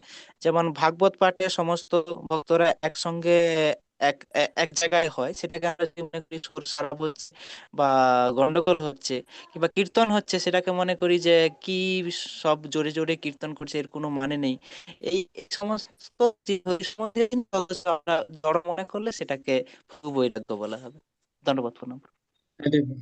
हाँ, और अनेक ভালো ভালো যে প্রসাদ রান্না করা হয়, 56 ভোগ, আরে এ তো সব সব মায়া, এগুলো এত রকম ভোগ করছে ভক্তরা, কি ব্যাপার, এটা মায়া মনে করে, এটাও ফল্গু বেরাগ। এই সব রকম মানে হরি সম্বন্ধী যত বস্তু আছে, সেই 56 ভোগ হোক বা কীর্তন হোক বা ভাগবত কথা হোক, যেটাই আমি মনে করি এটা খুব মায়া প্রপঞ্চ, সেটা হচ্ছে ফল্গু বেরাগ। ওকে, তো এই দুটা শ্লোক আপনারা অলরেডি আপনাদের অনেকের দেখুন মুখস্থ হয়ে গেছে, এইভাবে যদি করা হয় আলোচনা, তো খুব ইজিলি মুখস্থ হয়ে যায়, আর ইজিলি আপনারা তার মানেটাও খুব ইজিলি মনে থাকবে, খুব সহজে মনে থাকবে। ওকে, তো এই ছিল। এবার আগে রিডিং করতে হবে, কোথায় পর্যন্ত রিডিং করলাম। আপনাদের আমি কিছু জিজ্ঞাসা করবো, সবাই মন দিয়ে শ্রবণ করুন যেটা পাঠ হচ্ছে তাৎপর্য থেকে। শ্যামকান্ত মাতে আপনি আগে রিডিং করুন, কন্টিনিউ। হরে কৃষ্ণ প্রভুজি। তার অর্থ এই নয় যে আমরা ভক্তির সাধন ছেড়ে দেব অথবা ভক্তি সম্বন্ধীয় সমস্ত বিধিবিধানগুলি বর্জন করব। ভগবত ভক্তির প্রাথমিক স্তরে অবশ্যই গুরুদেবের নির্দেশ অনুসারে বিধি নিষেধের অনুশীলন করতে হবে। কোন জিনিস বর্জন করতে হবে তা নির্ধারিত হবে ভক্তির তত্ত্ব অনুসারে। এমন নয় যে আমরা আমাদের ব্যক্তিগত ইচ্ছা অনুসারে গ্রহণ ও ত্যাগ করব। তাই ভক্তকে যথার্থভাবে অগ্রসর হওয়ার জন্য পরমেশ্বর ভগবান শ্রীকৃষ্ণের প্রতিনিধি ও বাহ্য প্রকাশ রূপে সদ্গুরুর আশ্রয় গ্রহণ করতে হয়। ওকে, ধন এখানে একটা সঞ্চয় এক অথবা মিনিট, এখানে একটু সাবধান আছে, সাবধান বাণী দেওয়া আছে, যে যুক্ত বৈরাগ্য মনে করে আমরা সবকিছু যদি গ্রহণ করতে শুরু করে দিই, তাহলে প্রবলেম হয়ে যেতে পারে। হ্যাঁ, বুঝতে পারছেন? আর ফল্গু বৈরাগ্য আর যুক্ত বৈরাগ্য ভুল বুঝাবুঝি হতে পারে, দুই দিকে ভুল বুঝাবুঝি হতে পারে। কিরকম ভুল বুঝাবুঝি? যেমন যুক্ত বৈরাগ্য, ওকে সবকিছু যুক্ত বৈরাগ্য, মোবাইল হচ্ছে যুক্ত বৈরাগ্য, ল্যাপটপ হচ্ছে যুক্ত বৈরাগ্য, ফেসবুক প্রিচিং হচ্ছে যুক্ত বৈরাগ্য। এবার একজন ভক্ত বলছে প্রভু আমি তো যুক্ত বৈরাগ্য, আমি তো ফেসবুক ব্যবহার করছি প্রচারের জন্য, আপনি জানেন আমি ফেসবুকে কত ভক্তের সঙ্গে যোগাযোগ রাখছি, সবাইকে হরে কৃষ্ণ বলছি, সবাইকে আমি ভিডিও শেয়ার করছি, শেয়ার করছি, এটা যুক্ত বৈরাগ্য। কিন্তু যুক্ত বৈরাগ্য করতে করতে ফেসবুকের জালে এমন যে ফেসে যাবে তার কোনো শেষ নেই। এই জন্য যুক্ত বৈরাগ্য যদি গুরু আর শাস্ত্রের গাইডেন্স না থাকে তাহলে ডেঞ্জার আছে, ওটাই প্রভুপাদ বলছেন এখানে, এই তাৎপর্য এই শ্লোক, এই প্যারাগ্রাফে। যুক্ত বৈরাগ্য গুরুর গাইডেন্স হতে হবে। আমি যদি মন গড়া যুক্ত বৈরাগ্য করে যদি সবকিছু ব্যবহার করি, কিছু ভক্তরা আছে আমেরিকাতে, তারা গ্রন্থ বিতরণ করতে যাচ্ছে বিভিন্ন জায়গায়, তো তারা নাইট ক্লাবে গ্রন্থ বিতরণ করতে যাবে, যেখানে বেশ্যাবৃত্তি হচ্ছে সেখানে গ্রন্থ বিতরণ করতে যাচ্ছে। না, আমরা যুক্ত বেরোবো, আমরা পতিত জীবকে উদ্ধার করতে যাচ্ছি। হ্যাঁ? তো তুমি যে পতিত হয়ে যাবে তার কোনো গ্যারেন্টি নেই না, এই জন্য ওইসব বেশি যুক্ত বৈরাগ্য করা ডেঞ্জার আছে। এটা হচ্ছে উম অনেক রকম যুক্ত বৈরাগ্য। ভক্তরা আগে অনেক দামি দামি ঘড়ি পরছে, সোনার ঘড়ি পরছে, সোনার চেন পরছে, দামি দামি মোবাইল। হ্যাঁ, আমি যুক্ত বৈরাগ্য করছি। তো যুক্ত বৈরাগ্য অনেক, এর মধ্যে অনেক কিছু লুপ হোল মানে ফাঁক আছে, এই জন্য এগুলো গুরুর গাইডেন্স মাস্ট প্রয়োজন আছে। নিজের মন গড়া করলে যুক্ত বৈরাগ্যও ফলগু হতে পারে, ফলগুটাও যুক্ত হয়ে যাবে। এটা হচ্ছে ব্যাপার। যেটাকে তারা মনে করছে এটা মায়া, সেটা অ্যাকচুয়ালি ভক্তি। আর ভক্তি মানুষ সেটা মায়া। যখন কোনো উন্নত অথরিটির গাইডেন্সে তিনি যদি বলে এটা ত্যাগ করো তাহলে ত্যাগ করবে, তিনি বলে গ্রহণ করবো, আমরা উল্টো করছি, যে তিনি বলছে গ্রহণ করবো সেটা ত্যাগ করে দিচ্ছি, না এটা মায়া। আর তিনি বলছে না এটা তুমি ত্যাগ করো না, সেটা ধরে রাখছি। এটা উল্টো হয়ে যায় অনেক সময়। অনেক ভক্তরা উল্টো করতে শুরু করে দেয়, যখন তাদের ভক্তির নেগেটিভ চলে আসে তখন সবকিছু উল্টো হয়ে যায়। তাই জন্য যুক্ত বৈরাগ্য আর ফলগু বৈরাগ্য এটা একটু ভুল বোঝাবুঝি হতে পারে। এই জন্য এর এর নির্ণয় কে নেবে? নির্ণয় নেবে আমাদের আধ্যাত্মিক যারা শিক্ষা গুরু, আমাদের যে গাইড করছে, তারা নির্ণয় দিতে পারে যে কোনটা হচ্ছে যুক্ত বৈরাগ্য, আর তাদেরও জ্ঞান হওয়া উচিত। ওকে, হরে কৃষ্ণ, আগে পড়ুন। ধনসঞ্চয় অথবা বহু শিষ্য গ্রহণের প্রচেষ্টা করা গুরুদেবের উচিত নয়। সদ্গুরু কখনো সেই ধরনের কার্যকলাপে লিপ্ত হন না। কিন্তু যথার্থ যোগ্যতা অর্জন না করে কেউ যদি নিজেই উদ্যোগী হয়ে গুরু সেজে বসে, তাহলে সে ধন সম্পদের প্রলোভন এবং শিষ্য সংগ্রহের প্রচেষ্টায় অধঃপতিত হতে পারে। এই ধরনের গুরুরা কখনোই উত্তম ভক্তির মার্গ প্রদর্শন করতে পারেন না। এই ধরনের প্রচেষ্টার দ্বারা কেউ যখন বিচলিত হয় তখন তার ভক্তি শিথিল হয়ে যায়। তাই পরম্পরার সিদ্ধান্ত দৃঢ়তার সঙ্গে পালন করা উচিত। কৃষ্ণ ভাবনায় ভাবিত মানুষ স্বাভাবিকভাবেই নির্মল হবার ফলে তাকে তার চিন্তা বা কার্যকলাপ পবিত্রীকরণের জন্য কোনো রকম প্রচেষ্টা করতে হয় না। কৃষ্ণ ভাবনার অতি উত্তম স্তরে অধিষ্ঠিত হওয়ার ফলে তার মধ্যে সমস্ত দিব্য গুণাবলী প্রকাশিত হয় এবং সব রকমের যোগ সিদ্ধিগুলি তার লব্ধ হয়। তার একটি সুন্দর দৃষ্টান্ত হচ্ছে অহিংসা, যা হচ্ছে একটি মহৎ গুণ। ভক্ত স্বাভাবিকভাবেই অহিংস এবং তাকে আর আলাদাভাবে অহিংসার অভ্যাস করতে হয় না। কিন্তু মানুষ শুদ্ধ হওয়ার জন্য নিরামিষাশী আন্দোলনে যোগদান করেন। কিন্তু ভক্ত স্বাভাবিকভাবেই নিরামিষাশী, তাকে আর আলাদাভাবে নিরামিষাশী হওয়ার জন্য চেষ্টা করতে হয় না।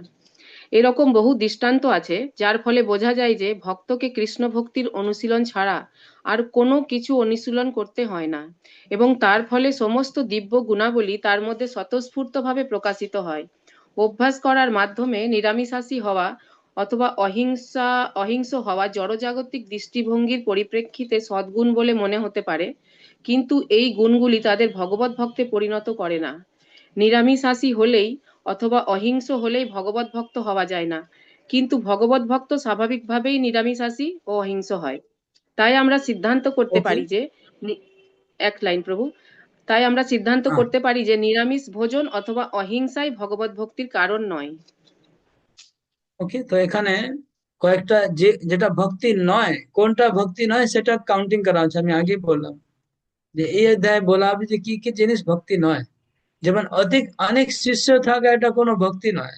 মানে অনেক বেশি, একজন বলছে আমার 1 লাখ শিষ্য হয়ে গেছে, 1 লাখ শিষ্য হয়ে গেছে, একজন আমার সঙ্গে দেখা হয়েছিল। 1 লাখ শিষ্য, তো 1 লাখ শিষ্য হলো, তো তার মানে এই না যে উনি বড় ভক্ত, ঠিক আছে। 1 লাখ শিষ্য সবাই আমি সার করছে, কোনো কি করছে কোনো ঠিক নেই সবার। তো এরকম অধিক শিষ্য বা অনেক পয়সা হয়ে গেছে, কোনো যেমন বৃন্দাবনে কিছু বিরাট ধনী আহ, বড় বড় মন্দির হয়ে গেছে। আহ একজন, তো প্রচুর প্রাচুর্য আছে, পয়সা ভয়ঙ্কর পয়সা আসছে। পয়সা অথবা বেশি শিষ্য এটা ভক্তির যোগ্যতা নয়। এটা মানে কারো কাছে বেশি পয়সা চলে এসছে মানে সে বড় ভক্ত নয়, বেশি শিষ্য হয়ে গেছে বড় ভক্ত নয়। তারপরে অহিংসা আছে তো বড় ভক্ত নয়, ভেজিটেরিয়ান মানে বড় ভক্ত নয়, এটা ভক্তির অঙ্গ নয়। ভেজিটেরিয়ান, অহিংসা, শিষ্য, টাকা পয়সা, জ্ঞান, বৈরাগ্য, কর্ম, এগুলো ভক্তির অঙ্গ নয়, ভক্তি এর থেকে আলাদা। ওকে, আগে পড়ুন।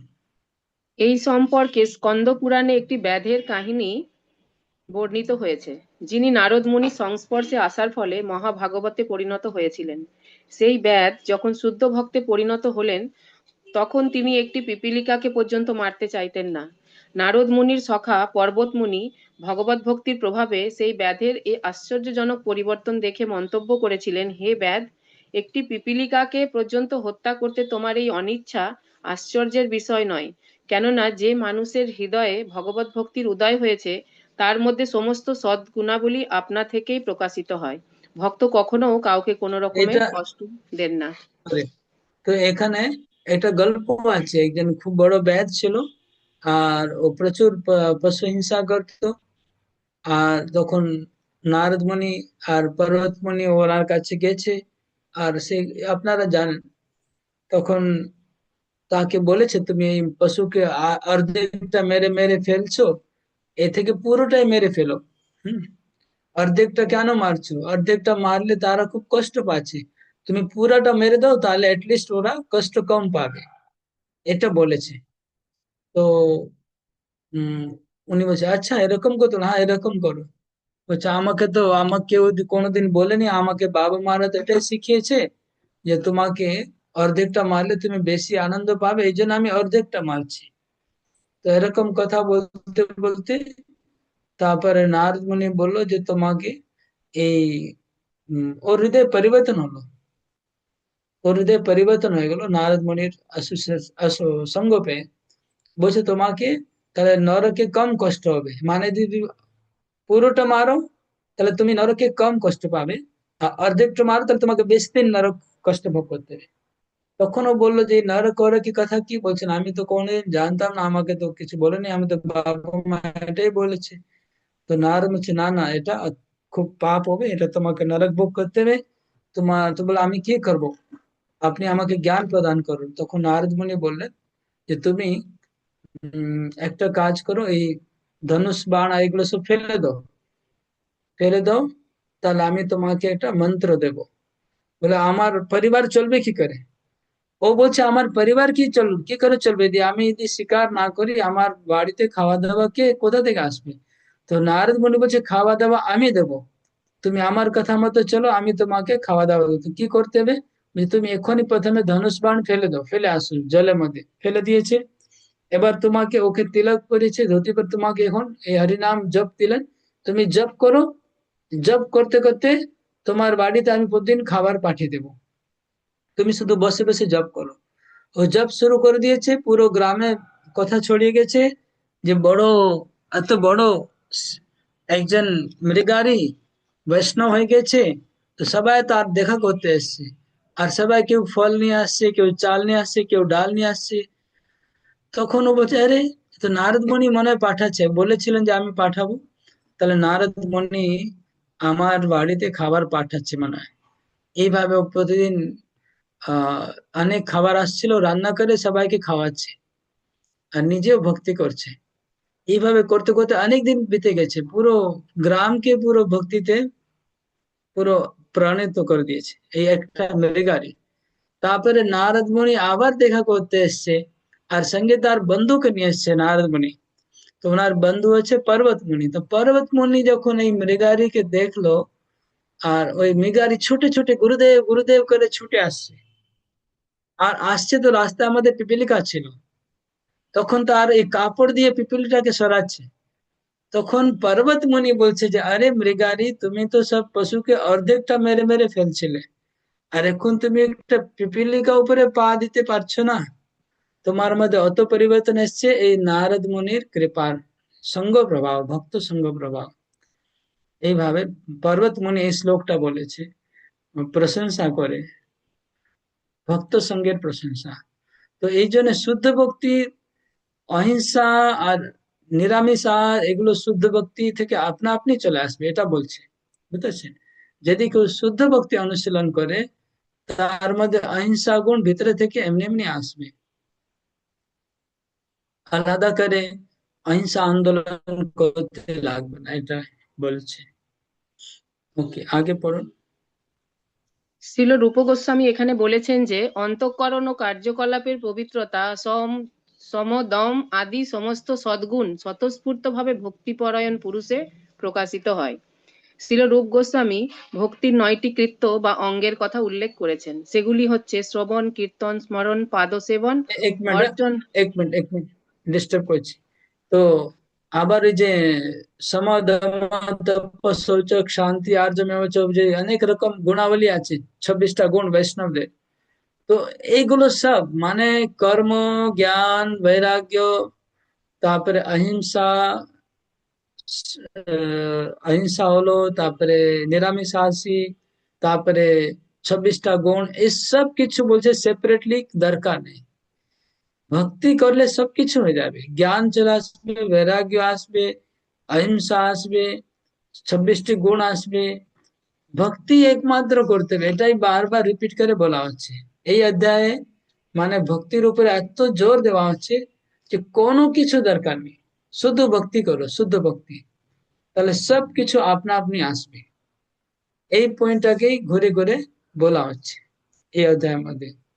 এটা খুব ইম্পর্টেন্ট ছিল। যে আমরা অনেক সময় ভক্তির 26টা গুণ, এইসব গুণগুলো আমরা পাঠ করি, বিভিন্ন জায়গায় পাওয়া যায়। তো এই গুণগুলো ভক্তি করলে চলে আসবে, আলাদা করে প্রচেষ্টা দরকার নেই। আর সারা পৃথিবীতে আমরা দেখছি যে অনেক অনেক বড় বড় অর্গানাইজেশন আছে, আপনারা জানেন তো? অনেক অর্গানাইজেশন আছে পুরো ওয়ার্ল্ড ওয়াইড, যারা যারা অহিংসা প্রচার করছে, নিরামিষ, ভেগান ভেগান বলে সোসাইটি আছে সারা পৃথিবীতে টপ মোস্ট, যারা নিরামিষ খাওয়ার জন্য, আমেরিকান সোসাইটি, নিরামিষ খাওয়ার জন্য তারা পুরো প্রচুর প্রচেষ্টা করছে। কিন্তু ওরা কিছু পরিবর্তন আনতে পারছে না সমাজে। কিন্তু যখন কেউ কৃষ্ণ ভাবনা ভাবিত হয়ে যাচ্ছে, তারা আপনা আপনি সমস্ত নিরামিষ হয়ে যাচ্ছে, তাদেরকে আলাদা করে ভেগান প্রচার করা করতে হচ্ছে না। এটা হচ্ছে ভক্তির প্রভাব।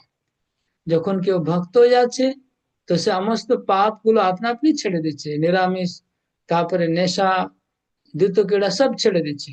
কিন্তু আলাদা করে যখন ড্রাগ অ্যাডিকশন বল, কত বড় সংস্থা আছে যারা ড্রাগ এডিক্ট কে শুধরাতে চাইছে, তারা লক্ষ লক্ষ ডলার খরচা করছে, কিন্তু কোনো মানুষকে ড্রাগ ছাড়াতে পারছে না। কোটি কোটি টাকা খরচা করছে, আমেরিকান সরকার কোটি কোটি টাকা খরচা করছে তাদের ছেলে মেয়েদেরকে ড্রাগ ছাড়ানোর জন্য, ছাড়াতে পারছে না। আর প্রভুপাদ সেটাই হাজার হাজার ছেলেদেরকে এমনি ছাড়ে দিলেন ড্রাগ। তো এটা কত চমৎকার, এটা কোথা থেকে আসছে? ভক্তির পাওয়ার। রূপ গোস্বামী এই জন্য বলছে যে ভক্তি করা হয়, তাহলে সমস্ত সদ্গুণ মানুষের মধ্যে আপনা আপনি চলে আসবে। আলাদা করে কোনো কিছু অভ্যাস প্র্যাকটিস কর, মানে পুরো সময়টা ভক্তির মধ্যে দিতে হবে, অন্য কাজে সময় দেওয়া দরকার নেই। আগে পড়ুন। শ্রীল রূপ গোস্বামীর ভক্তির 9টি কৃত্য বা অঙ্গের কথা উল্লেখ করেছেন। সেগুলি হচ্ছে শ্রবণ, কীর্তন, স্মরণ, পাদসেবন, অর্চন, বদনন, দাস্য, সখ্য ও আত্মনিবেদন। ভক্তির এই 9টি সাধন অঙ্গের প্রতিটি এতই শক্তিশালী যে যদি কেউ এর একটিরও অনুশীলন করেন তবে তিনি অবশ্যই সিদ্ধি লাভ করবেন। যেমন কেউ যদি ভগবানের কথা শ্রবণের প্রতি অনুরক্ত হন অথবা কেউ যদি ভগবানের নাম কীর্তনের প্রতি অনুরক্ত হন, তাহলে উভয়েই ভগবত ভক্তির চরম সিদ্ধি লাভ করবেন। সেই কথা শ্রী চৈতন্য চরিতামৃতে বিশ্লেষণ করা হয়েছে। কেউ ভক্তি সাধনের একটি, দুটি, তিনটি অথবা সব কয়টি অঙ্গেরই অনুশীলন করতে পারেন এবং পরিণামে ভগবত ভক্তির চরম লক্ষ্য শুদ্ধ ভগবত প্রেম লাভ করতে পারেন। ভক্তির উপরোক্ত সাধন অঙ্গের একটিও সাধন করার অনেক দৃষ্টান্ত রয়েছে। এই এক একটি অঙ্গে ভগবত ভক্তি সাধনের জ্বলন্ত দৃষ্টান্ত হচ্ছেন শ্রবণে পরীক্ষিত মহারাজ, কীর্তনে সুখদেব গোস্বামী, স্মরণে প্রহ্লাদ মহারাজ, পাদ সেবনে লক্ষ্মী দেবী, অর্চনে পৃথু মহারাজ, বন্দনে অক্রূর, দাস্যে হনুমান, সখ্যে অর্জুন ও আত্মনিবেদনে বলি মহারাজ। এমন অনেক ভক্তও রয়েছেন যারা ভক্তির সব কয়টি অঙ্গেরই অনুশীলন করেছেন। শ্রীমদ্ ভাগবতের নবম স্কন্ধে 9.4.18 1920 অম্বরীশ মহারাজ সম্বন্ধে বলা হয়েছে যে তিনি ভক্তির সব কয়টি অঙ্গেরই অনুশীলন করেছিলেন। সেই শ্লোকগুলিতেই শ্রীল সুখদেব গোস্বামী বলেছেন, অম্বরীশ মহারাজ সর্বপ্রথমে তার মনকে শ্রীকৃষ্ণের পদারবিন্দের ধ্যানে নিমগ্ন করেন এবং তারপর তিনি তার বাক্যের দ্বারা ভগবানের অপ্রাকৃত লীলাসমূহ কীর্তন করেন, তার হস্তের দ্বারা মন্দির মার্জন করেন, তার কর্ণের দ্বারা তিনি নিরন্তর ভগবানের মহিমা শ্রবণ করেন, তার চক্ষুর দ্বারা তিনি মন্দিরে অপূর্ব মাধুর্য মণ্ডিত ভগবানের বিগ্রহ দর্শন করেন, তার দেহের দ্বারা তিনি শুদ্ধ ভক্তের সঙ্গ করেন। যখন আমরা কারো সঙ্গ করি তখন তার সঙ্গে একত্রে ওঠা বসা, খাওয়া দাওয়া ইত্যাদির মাধ্যমে সাহচর্য হয়ে থাকে এবং তার ফলে পরস্পরের অঙ্গ স্পর্শ হয়। অম্বরীশ মহারাজ কেবল শুদ্ধ ভক্তেরই সঙ্গ করতেন এবং অভক্তদের সঙ্গ থেকে দূরে থাকতেন। তার নাসিকা দিয়ে শ্রীকৃষ্ণের চরণে অর্পিত ফুল ও তুলসীর সৌরভ আঘ্রাণ করতেন এবং তার রসনা দিয়ে কেবল শ্রীকৃষ্ণেরই প্রসাদ আস্বাদন করতেন। তিনি ছিলেন রাজা, তাই তার কোনো অভাব ছিল না। তাই তিনি শ্রীকৃষ্ণকে অনেক উপাদেয় ভোগ নিবেদন করতেন এবং তারপর সেই কৃষ্ণপ্রসাদ গ্রহণ করতেন। তার এক অতি সুন্দর মন্দির ছিল যেখানে বহুমূল্য রত্ন, অলংকার, বসন ভূষণ দিয়ে ভগবানের মনোহর শৃঙ্গার অঙ্গরাগ হতো এবং নানা রকম অতি উত্তম ভোগ নিবেদনও করা হয়। এইভাবে তিনি নিরন্তর পূর্ণরূপে কৃষ্ণ ভাবনায় ভাবিত ছিলেন। এই বর্ণনার তাৎপর্য হচ্ছে মহাভাগবতের পদাঙ্ক অনুসরণ করে ভগবত ভক্তির অনুশীলন করা উচিত। যদি কেউ ভগবত ভক্তি সাধনে সব কয়টি অনুশীলন নাও করতে পারেন, তবে অন্ততপক্ষে একটি অবশ্যই করা উচিত, যা পূর্ববর্তী আচার্যরা উদাহরণস্বরূপ আমাদের দেখিয়ে গেছেন। যদি অম্বরীশ মহারাজের মতো আমরা ভগবত ভক্তির সাধন অঙ্গের সব কয়টি অনুশীলন করতে পারি, তাহলে তার প্রতিটি অঙ্গ থেকে আমরা অবশ্যই ভক্তি মার্গে সিদ্ধি লাভ করতে পারবো। পূর্ণরূপে ভক্তি পরায়ণ হওয়ার ফলে বিষয় বাসনা নিবৃত্তি হয়ে যায়, আর মূর্তিমতী মুক্তি তখন ভগবত ভক্তের পরিচারিকা রূপে তার অনুগামিনী হন। বিল্বমঙ্গল ঠাকুর সেই কথা প্রতিপন্ন করে গেছেন, কেউ যখন ভগবানের প্রতি অনন্য ভক্তি পরায়ণ হন, মুক্তিদেবী তখন কৃতাঞ্জলি পুটে তার দাসিত্ব বরণ করে তার অনুগামিনী হন। শিল রূপ গোস্বামী বলেছেন যে বৈষ্ণবাচার্যের বৈদী ভক্তিকে কখনো কখনো ঐশ্বর্যমণ্ডিত ভগবত ভক্তি বলে বর্ণনা করেন। হরে কৃষ্ণ প্রভু। প্রভু, আমি আমার ভিডিওটা অফ করছি একটু। হরি বল।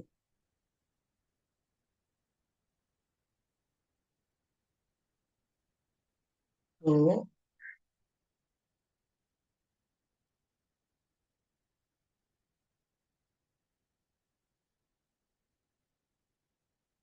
এখানে এবার রাগানুগা ভক্তি আরম্ভ হবে। হুম, এই পর্যন্ত যেটা আলোচনা হলো এটা হচ্ছে বেদি ভক্তি। হুম, আর নেক্সট চ্যাপ্টার থেকে রাগানুগা ভক্তি। তো আমি কিছু একটা নয়টা অঙ্গ কে কে করে সিদ্ধি লাভ করেছিল সেটা আপনারা দেখতে পারলেন। এটা সবাইকে মুখস্থ করতে হবে। হুম, আর যুক্ত বৈরাগ্য আর ফল্গু বৈরাগ্য, যে তাৎপর্য প্রভুপাদ অনেক দৃষ্টান্ত দিলেন, যুক্ত বৈরাগ্য আর ফল্গু বৈরাগ্য। ঠিক আছে, তো আপনারা প্রত্যেকে এক একটা পয়েন্ট বলবেন যুক্ত বৈরাগ্য সম্বন্ধে তাৎপর্য থেকে।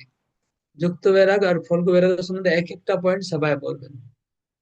ওকে, সবাই এক একটা পয়েন্ট বলবেন তাৎপর্য থেকে, which is related to যুক্ত বৈরাগ্য এবং ফল্গু বৈরাগ্য। এই অধ্যায় মুখ্য বিষয় অনুসারে জোর দেওয়া হয়েছে।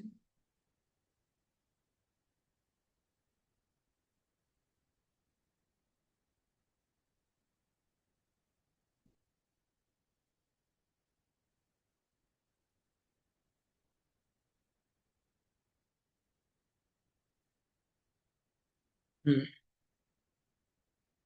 বলুন, কেউ শুরু করুন, একজন শুরু করলে সবাই বলবে তারপরে। হ্যাঁ, হরে কৃষ্ণ প্রভু। হুম, হ্যাঁ প্রভু, এখানে বলছেন যে অনেক সময় ভক্তদেরকে প্রশ্ন করে থাকে যে আপনারা যে এই মডার্ন এই টাইপরাইটার এই ডিক্টিং মেশিন এইগুলোকে মানে বলছেন মায়া, বা এগুলোকে এগুলোর মানে বিপরীত কথা বলছেন, কিন্তু আবার এইগুলোকে ব্যবহার করছেন। তো এই ব্যাপারে প্রভুপাদ বলছেন যে যে এইগুলো যদি কৃষ্ণের সেবায় লাগানো যায় তবে এগুলো যুক্ত বৈরাগ্য হবে। কারেক্ট, একদম পারফেক্ট উদাহরণ পেলাম আমরা।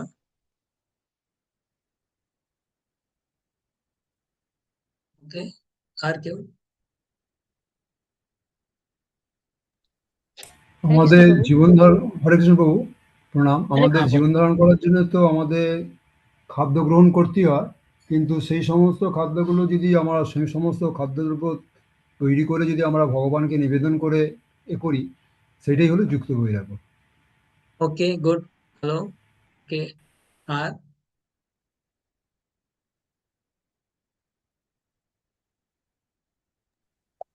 হরে কৃষ্ণ বলতে প্রভু, থাকুন। প্রণাম। আমাদের Good. বিষয়ের প্রতি আসক্তি না হয়ে ভগবানের প্রতি আসক্তি হতে হবে, এবং বিষয়ের প্রতি অনাসক্ত হতে হবে প্রভু। হরে কৃষ্ণ প্রভু, প্রণাম। হরে আমি কৃষ্ণ প্রভু। চাইছি আপনি তাৎপর্য থেকে পয়েন্ট গুলো তুলে তুলে বলবেন। বলুন, হরে কৃষ্ণ প্রভু, এখানে প্রভুপাদ বলছে যে নির্বিশেষবাদীরা যে সমস্ত প্রাকৃতিক বস্তু, প্রকৃতিক বস্তুগুলো ত্যাগ করছে, এই যে কৃত্রিম আহ বৈরাগ্য, এটা তাদের যথার্থ সিদ্ধি লাভের জন্য যথেষ্ট নয়। হরি বল, হরি বল, সবাই বলতে থাকুন, বলতে থাকুন। ফাল্গু সম্বন্ধে কিছু পয়েন্ট তুললে বলতে পারেন, যুক্ত সম্বন্ধে বলতে পারেন, যেটাই হাতে লাগে। প্রভু, ভলগু বৈরাগ্যটা খুব গভীর নয়, মানে এটা উপরি স্তরে থাকে। সেই জন্য এদের মানে ওই বৈরাগ্য থেকে খুব তাড়াতাড়ি এরা বিচলিত হয়ে যেতে পারে, আবার জড় ভোগে তারা লিপ্ত হতে পারে। কারেক্ট, হরি বল, বলুন বলুন। প্রভু, ফল্গু বৈরাগ্যতে এরা জগৎ ব্রহ্ম সত্য আর জগৎ মিথ্যা বলে প্রচার করে, করে আবার জগতেরই কাজকলাপে লিপ্ত হয়ে যায়। হসপিটাল বানায় বানায়। Right, right. একবার ত্যাগ করছে মিথ্যা বলে, আবার সেটাতে লিপ্ত হয়ে যাচ্ছে পরবর্তীকালে।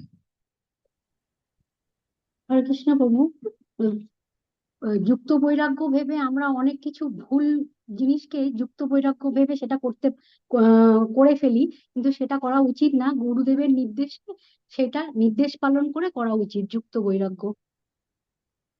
ভেরি গুড, খুব ভালো পয়েন্ট।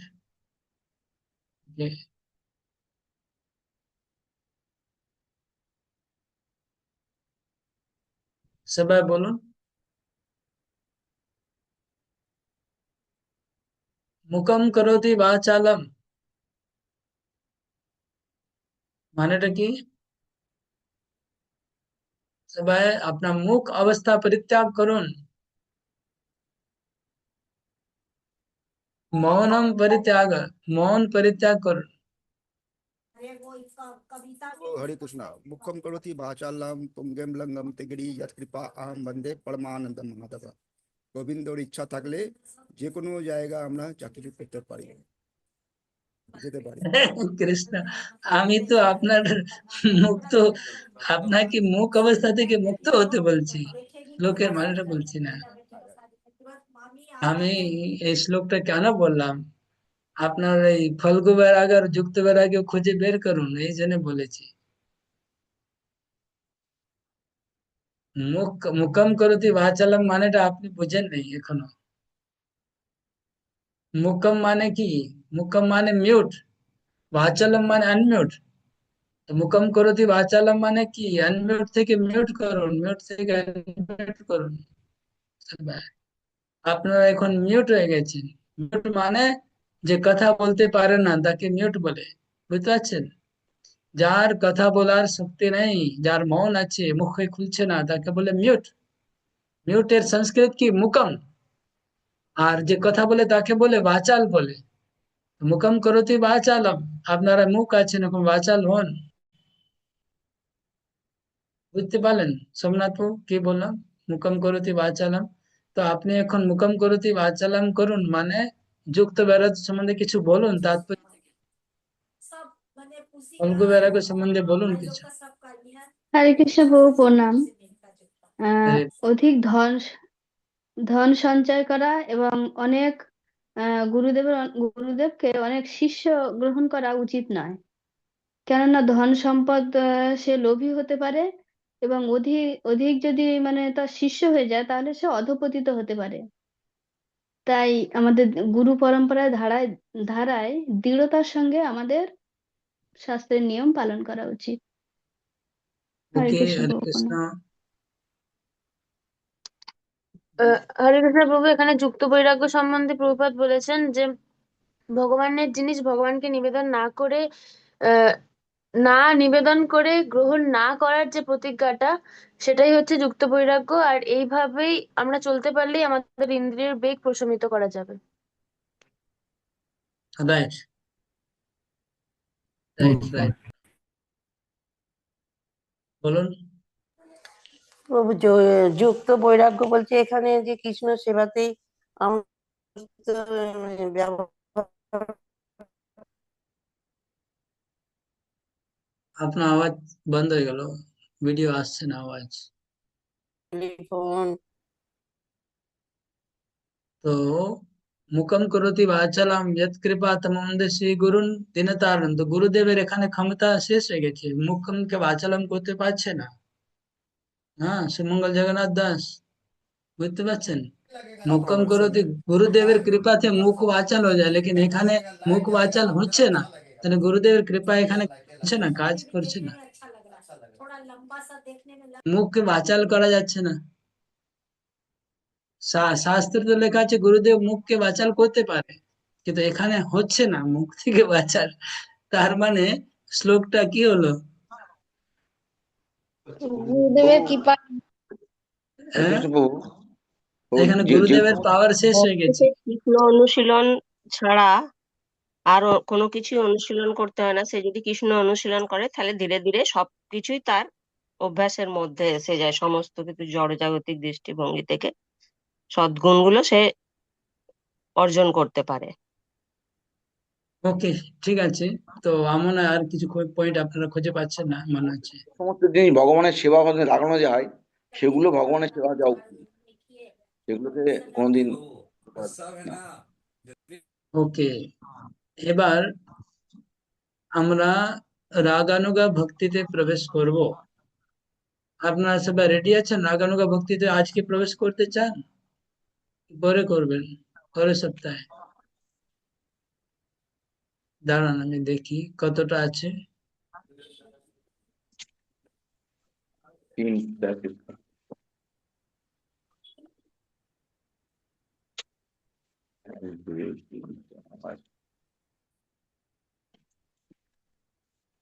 রাগানুগা ভক্তি দুটো অধ্যায় আছে, ভাব ভক্তি দুটো অধ্যায় আছে, প্রেম ভক্তি একটা অধ্যায় আছে।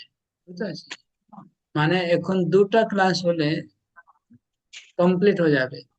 একটা ক্লাসে রাগানুগা ভক্তি দুটো অধ্যায় এক ক্লাসে যাবে, আর ভাব ভক্তির দুটো অধ্যায় একটা ক্লাসে যাবে। প্রেম ভক্তি বেশি নেই, একদম ছোট আছে। আহ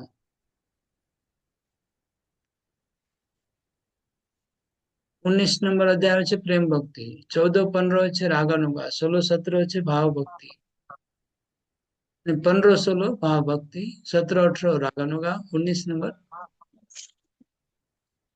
প্রেম ভক্তি। ওকে, এবার রাগানুগা ভক্তি আমরা আজকে করতে পারি আপনাদের যদি টাইম আছে, না হলে দাঁড়ান কত বাজে? প্রভু আর 10 মিনিট আছে। 10 10 মিনিট আছে প্রভু, আজকে হবে না মনে হচ্ছে। হম, এটাকে ভালো করে বুঝতে হবে আমাদের। 10 মিনিট তো আমি যেহেতু 7টা লিখেছি বলে আপনার বলছেন, যদি আমি সাড়ে হ্যাঁ, সাড়ে 7টা লিখি তাহলে কি হবে? তাহলে আধা ঘন্টা আছে। ঠিক আছে, আমারও এখন আজকে একটু জব টব করতে হবে, আর এদিকে আরেকটা মিটিং আছে, তার প্রস্তুতি প্রভু নিতে হবে। অ্যাটেন্ডেন্স এটা প্রভু নেই। আপনি প্রভু ভক্তিরসামৃত সিন্ধুর ওই দেবনাগরী শ্লোকগুলো পাঠিয়ে দেবেন, ওটা তাহলে ট্রান্সলেশনটা পাঠিয়ে। হ্যাঁ, আমি এখনই পাঠাচ্ছি। আর আপনার এই অধ্যায় প্রশ্নগুলোর দেখুন, প্রশ্ন আমরা প্রশ্ন আলোচনা করি। প্রশ্ন বের করুন।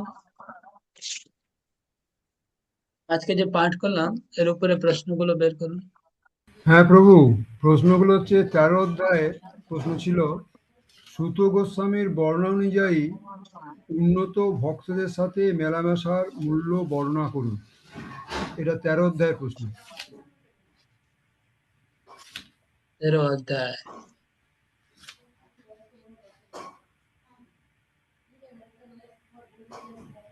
আজকে আমরা পড়েছি 13 অধ্যায়। হ্যাঁ, পড়েছি আজকে প্রভু 13, 14 হলো। ভগবত সেবা 5টি বিশেষ অঙ্গ, এটা 13।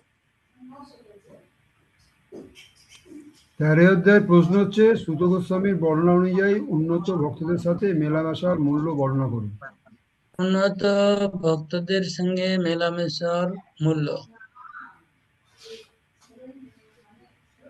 ও মনে পড়ছে না, এটা আমার তো আলোচনার মধ্যে এসেছিল এই পয়েন্টটা। প্রভু ওই ভক্ত সঙ্গের মহিমাটা তো মনে হয় না। এই যে 5 নম্বর শক্তিশালী অঙ্গ এর মধ্যে এসছে ভক্ত সঙ্গ। হ্যাঁ, ভক্ত সঙ্গের যে মহিমাটা আছে ওইটা তো, 5টি গুরুত্বপূর্ণ অঙ্গ কি? ওইটাই তো হ্যাঁ, বলছে ওটাই উন্নত ভক্তদের সাথে মেলামেশা মানেই তো ভক্ত সঙ্গ। রাইট, ভক্ত সঙ্গ মহিমা হ্যাঁ বোঝাচ্ছি। হ্যাঁ, ওইটাই হবে, ওইটাই অন্য সময় ঠিকই ঠিকই বলেছে আশ্রিত।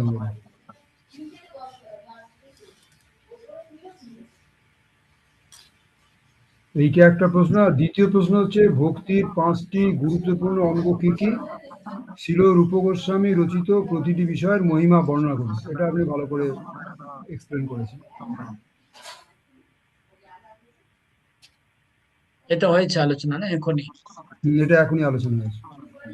তো এই 13 অধ্যায়ে দুটো প্রশ্ন আছে। আর 14 অধ্যায়ের প্রথম প্রশ্ন হচ্ছে জ্ঞান বৈরাগ্যের প্রতি আসক্তি কিভাবে ভক্তির অগ্রগতিতে বাধা সৃষ্টি করতে পারে তা ব্যাখ্যা করুন। জ্ঞান বৈরাগ্যের প্রতি আসক্তি কিভাবে ভক্তির অগ্রগতিতে বাধা সৃষ্টি করতে পারে তা ব্যাখ্যা করুন। তো এটা আমি আপনারা বুঝতে পারছেন? বোঝা যাচ্ছে কি অসুবিধা হচ্ছে বুঝতে? আমি ঠিক এটা পুরোপুরি ঠিক বুঝতে পারছি না। আমি পার্সোনালি বুঝতে পারছি না, অন্য হয়তো বুঝতে পারছে। যে যারা বুঝতে পারছেন বলতে পারেন, নাহলে আপনি যদি এক্সপ্লেন করেন ভালো। জ্ঞান বৈরাগ্যের প্রতি আসক্তি কিভাবে ভক্তির অগ্রগতিতে বাধা সৃষ্টি করতে পারে তা ব্যাখ্যা করুন। এটা আলোচনা হয়েছে আজকে। হৃদয় কঠিন হয়ে যায় এসব বলা হয়েছিল না, মনে পড়ছে? বললাম হৃদয় কঠিন হয়ে যাবে কৃচ্ছ্র সাধন করলে, তপস্যা করলে, ভক্তির বীজ বপন का এটা আলোচনা হয়েছিল। নেক্সট প্রশ্ন তারপরে। আচ্ছা, নেক্সট প্রশ্ন হচ্ছে যুক্ত বৈরাগ্যের অর্থ ব্যাখ্যা করুন। সেটা তো আপনি এখনই এটা আলোচনা। হয়ে গেছে আলোচনা। তারপর তারপরে থার্ড প্রশ্ন হচ্ছে যুক্ত বৈরাগ্য এবং মিথ্যা ত্যাগ অর্থাৎ ফল্গু বৈরাগ্যের মধ্যে পার্থক্য ব্যাখ্যা করুন। ওকে, পার্থটা আপনাদের চিন্তা করতে হবে, আলোচনা তো হয়নি বেশি। তারপর হচ্ছে একজন ভক্তের সঙ্গে অহিংসা এবং নিরামিষ ভোজ আলাদাভাবে অনুসরণ করা কেন অপ্রয়োজনীয়? একজন ভক্তের সঙ্গে অহিংসা এবং নিরামিষ ভোজ, ভক্তের সঙ্গে না, ভক্তের জন্য, ভক্তের জন্য। হ্যাঁ, একজন ভক্তের জন্য অহিংসা এবং নিরামিষ ভোজ আলাদাভাবে অনুশীলন করা কেন অপ্রয়োজনীয়? Okay, এটা আলোচনা হয়ে গেছে, ঠিক আছে, বুঝতে পারছেন তো?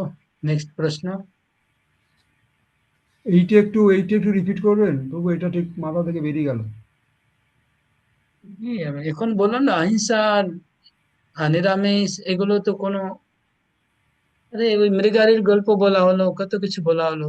আমি আমেরিকান কথা বললাম, আমেরিকাতে ড্রাগ এডিকশনের জন্য কত চেষ্টা করছে সরকার, আচ্ছা করতে আচ্ছা পারছে আচ্ছা। না।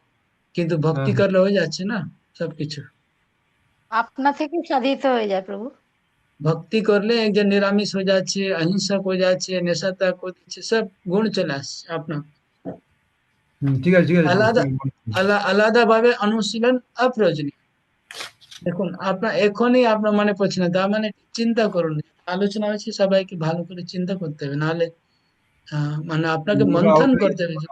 এখন মনে যেগুলো পড়ে গেছে। আলোচনা হচ্ছে ওটাকে মন্থন করুন, যেগুলো আমি বলেছি। আমি খুব স্পিডে বলে গেছি, কিন্তু খুব গুরুত্বপূর্ণ। সিরিয়াসলি ওটা মন্থন করতে হবে মাথায়, তাহলে নাহলে আর নেক্সট কোয়েশ্চেন। নেক্সট প্রশ্ন হচ্ছে, এটা একটু সোজাই লাগছে। ভক্তির 9টি সেবার 9টি প্রক্রিয়া নববিধা বলতে তালিকাভুক্ত করুন এবং প্রতিটি ক্রিয়া অনুসরণ করে সিদ্ধি অর্জনকারী ভক্তের একটি উদাহরণ দিন। এটা তো খুব সুন্দরভাবে লেখা আছে বইয়ে।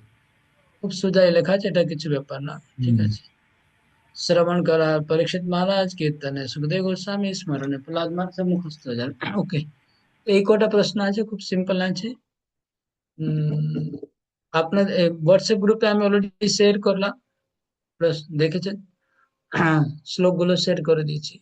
কিন্তু এটা হচ্ছে দেবনাগরী লিপিতে। আপনার মধ্যে কেউ যদি সংস্কৃত করে পাঠাবেন, তো সংস্কৃত দেবেন একদম, কোনো যেন ভুল মানে কোনো মিস্টেক না হয়, কারেক্ট হওয়া উচিত, স্পেলিং মিস্টেক না হয়। কোনো সংস্কৃত স্পেলিং মিস্টেক করলে ওটা সারা জীবন মিস্টেকে থেকে যাবে। অ্যাকুরেট থাকবে যারাই পাঠাবেন, দেখবেন।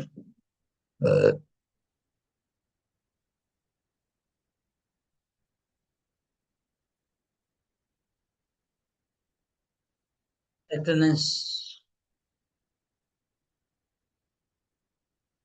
অ্যাটেন্ডেন্স।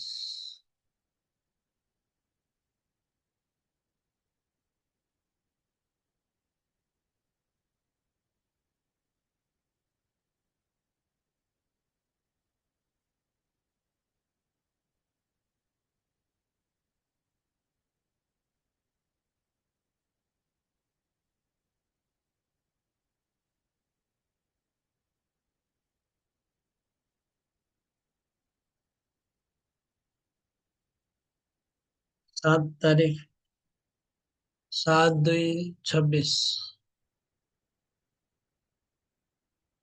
ओके। अद्वैत प्रभु, अजय मधुसूदन प्रभु, अखिलनाथ, अमिय प्रभु আজকে নেই মনে হয়। উনি লিখেছিল না, আসতে পারবে না। অসিত पटवारी प्रभु আছেন, आश्रित श्यामा, विश्वात्मा प्रभु, जगतमानी माता जी, कल्पना बाग, माधुरी सुचरिता माता जी, मानवी गायन, मंजुमाला माता जी, नकुल प्रभु। नकुल प्रभु वीडियो হ্যাঁ অফ ছিল প্রভু কি? আছি, হ্যাঁ প্রভু আছি, আমি ভিডিও আপছিল। Video off. Okay. Paresh Prabhu, Ranjit Chaudhary नहीं ना कि आज के? रंजीत चौधरी नहीं, रोहिणी कुमार नहीं। আমার আমি আছি, ভিডিও অফ ছিল, আমার वीडियो ভিডিও ऑफ। অফ ছিল। ओके, वीडियो ऑफ হ্যাঁ। আছে। ओके। सेवामयी माता जी, सेवामयी माता जी আছে, শ্যামশ্রী মাতা জি, সুমঙ্গল জগন্নাথপুর ভিডিও অফ ছিল কি অন ছিল? সুমঙ্গল জগন্নাথপুর, সুদেব রাজগোপী ভিডিও অফ কি অন? হরে কৃষ্ণ প্রভু, অফ আছে। ভিডিও অফ না? হ্যাঁ প্রভু। ওকে। সুমতি দ্রৌপদী ভিডিও অফ। না আজকে সারা প্রভু, ভিডিও, অন ছিল আজকে প্রভু। আজকে কেন ভিডিও? আচ্ছা, আপনার অন না অফ? অন ছিল প্রভু, অনই ছিল। অন। সুন্দরী ব্রজ রানী মাতাজি হ্যাঁ হরে কৃষ্ণ প্রভু, অনই আছে। অন আছে। আর স্বপ্না রায় আছে। আছি প্রভু, আছি প্রভু। ওকে। শ্যামকান্ত মাতাজি আছেন, তপস্বিনী মাতাজি আছে। আছি। ওকে। আর উত্তম রূপ নিতাই প্রভু আছেন। Video of. ভিডিও অফ আছে প্রভু। Video of. ওকে। বন্দিতা মাতাজি আছে। ব্রজ বিনোদ পু আছে। Video of. ও দোকানে বসে অ্যাটেন্ড করছে, কতটা শ্রবণ করছেন ভগবান জানে। আর মধুমেহ শ্রীপদ মাঝে মাঝে মাঝে অ্যাবসেন্ট করছে, মাঝে পড়াশোনা ভালো জানে কিন্তু অ্যাবসেন্ট খুব বেশি করছে।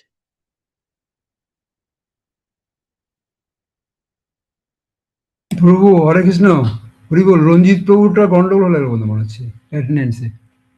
রঞ্জিত বাবু তো আমি 5 মার্ক আমার আবার না, চেক ভিডিও করেছি। ভিডিও রোহিণী আমার প্রভুর এগেন্স্ট হয়ে গেছে।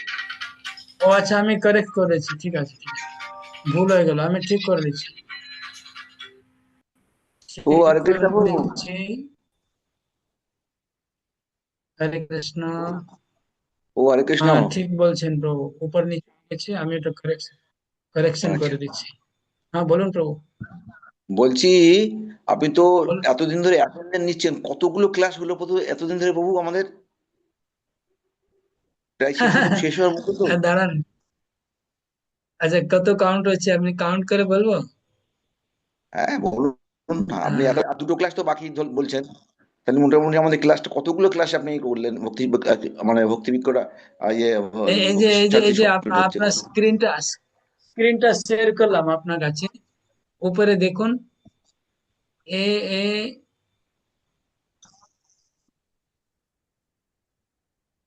2024, দু হ্যাঁ, দু হাজার হাজার চব্বিশ চব্বিশের ডিসেম্বর হ্যাঁ। ডিসেম্বর মাস, ডিসেম্বর 17 তারিখ থেকে অ্যাটেন্ডেন্স নেওয়া চালু করেছি। তার আগে অ্যাটেন্ডেন্স নেই, হয়তো চালু হয়ে গেছিল, কতদিন আগে চালু হয়েছে মনে নেই। তো বি বি কলাম এটা আছে। সেপ্টেম্বরে চালু হয়েছিল, সেপ্টেম্বরে। তারপরে মাঝে 1 মাস অক্টোবরেরটা গ্যাপ ছিল, অক্টোবর অফ। হ্যাঁ, অফ ছিল, তারপর নভেম্বর ডিসেম্বর ক্লাস হয়েছে। তার মানে 4-5 ক্লাস এর আগে হবে। হ্যাঁ, হ্যাঁ, এর আগে 4-5টা প্রায় হয়েছে। 4-5টা ক্লাস আগে হয়ে গেছে। হয়েছে, আর আর ছুটি আগের সপ্তাহে একটা ক্লাস হয়েছিল, ওটার মানে অ্যাটেন্ডেন্স নেওয়া হয়নি। ফিজিক্যালি হয়েছে। মাঝে মাঝে ফিজিক্যাল। অ্যাটেন্ডেন্স, মাঝে মাঝে মিস হ্যাঁ হ্যাঁ। হয়েছে। হ্যাঁ, তো এখানে A to Z এখানে আছে, তারপরে ডাবল AB AC AD করে আবার A থেকে Z চলে গেছে,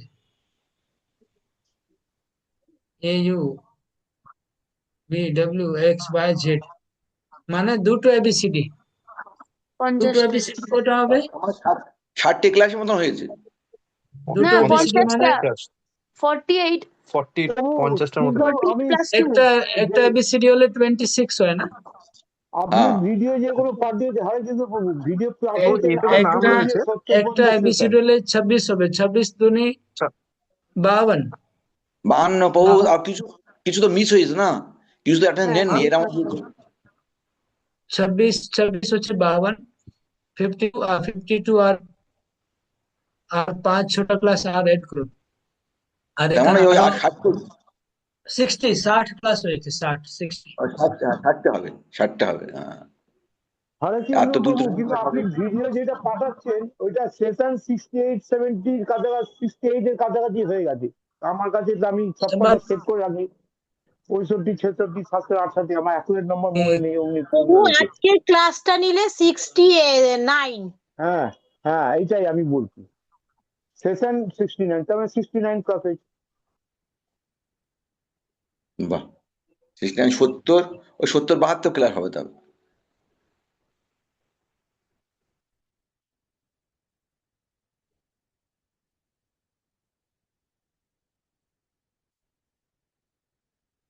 ও আউট হয়ে গেল নাকি? আচ্ছা।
প্রভু বেদিকানন নাকি? হরে কৃষ্ণ। প্রভু হরে কৃষ্ণ। প্রভু প্রভু একদম দেখছি না নেটের তো প্রভুকে। গন্ডগোল হচ্ছে, নেটের গন্ডগোল হচ্ছে প্রভু, তাহলে প্রভু আর নেটের গন্ডগোল হতে পারে।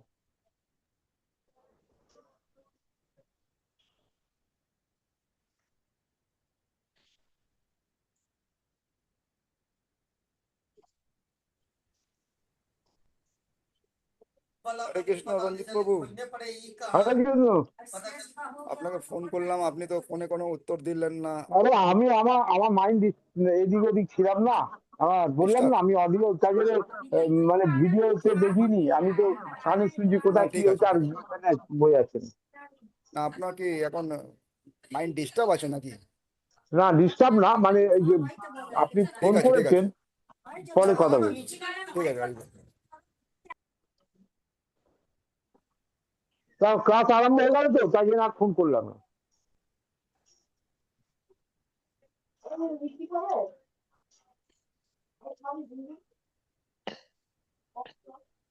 প্রভু মনে আউট হয়ে গেলেন নাকি? প্রভু বেদিকানন নাকি? প্রভু আর নেই স্ক্রিনেতে। তাহলে আমরা আজকে অনুষ্ঠান কি এখানে সমাপ্ত করবো নাকি? হরে কৃষ্ণ। হ্যাঁ প্রভু বাঞ্ছা হরে গল্প কৃষ্ণ করুন হরে প্রভু। কৃষ্ণ। সমর্থন করে দিবা, এখানে আছে। প্রভু নেই। ঠিক আছে, হরে কৃষ্ণ। তাহলে আমরা অনুষ্ঠান এখানে আমরা সমাপ্ত করছি। হরে কৃষ্ণ। পরের দিন আবার কথা হবে। প্রভু বললেন না হরে মিটিং কৃষ্ণ। আছে। মিটিং আছে, হ্যাঁ ঠিক বলেছেন। ঠিক আছে, আমরা হরে কৃষ্ণ। কৃষ্ণ বাঞ্ছা কল্পতরুভ্যশ্চ কৃপা বাঞ্ছা সিন্ধুভ্যেব কল্পতরুভ্যশ্চ কৃপা সিন্ধুভ্যেব চ পতিতানাং পতিতানাং পাবনেভ্যো বৈষ্ণবেভ্যো নমো নমঃ। হরে হরে কৃষ্ণ কৃষ্ণ কৃষ্ণ কৃষ্ণ হরে হরে হরে রাম রাম রাম হরে হরে। হরে কৃষ্ণ প্রভু সব ভक्त চरण कटी कटी प्रणाम। हरि बोल। হরে কৃষ্ণ। নাম হরে কৃষ্ণ। হরে কৃষ্ণ।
আসতে যাবে কোথায়?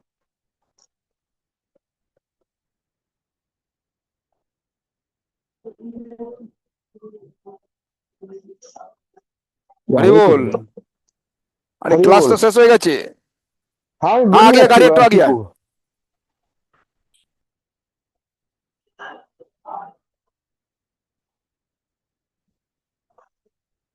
ছজন আছে মাত্র।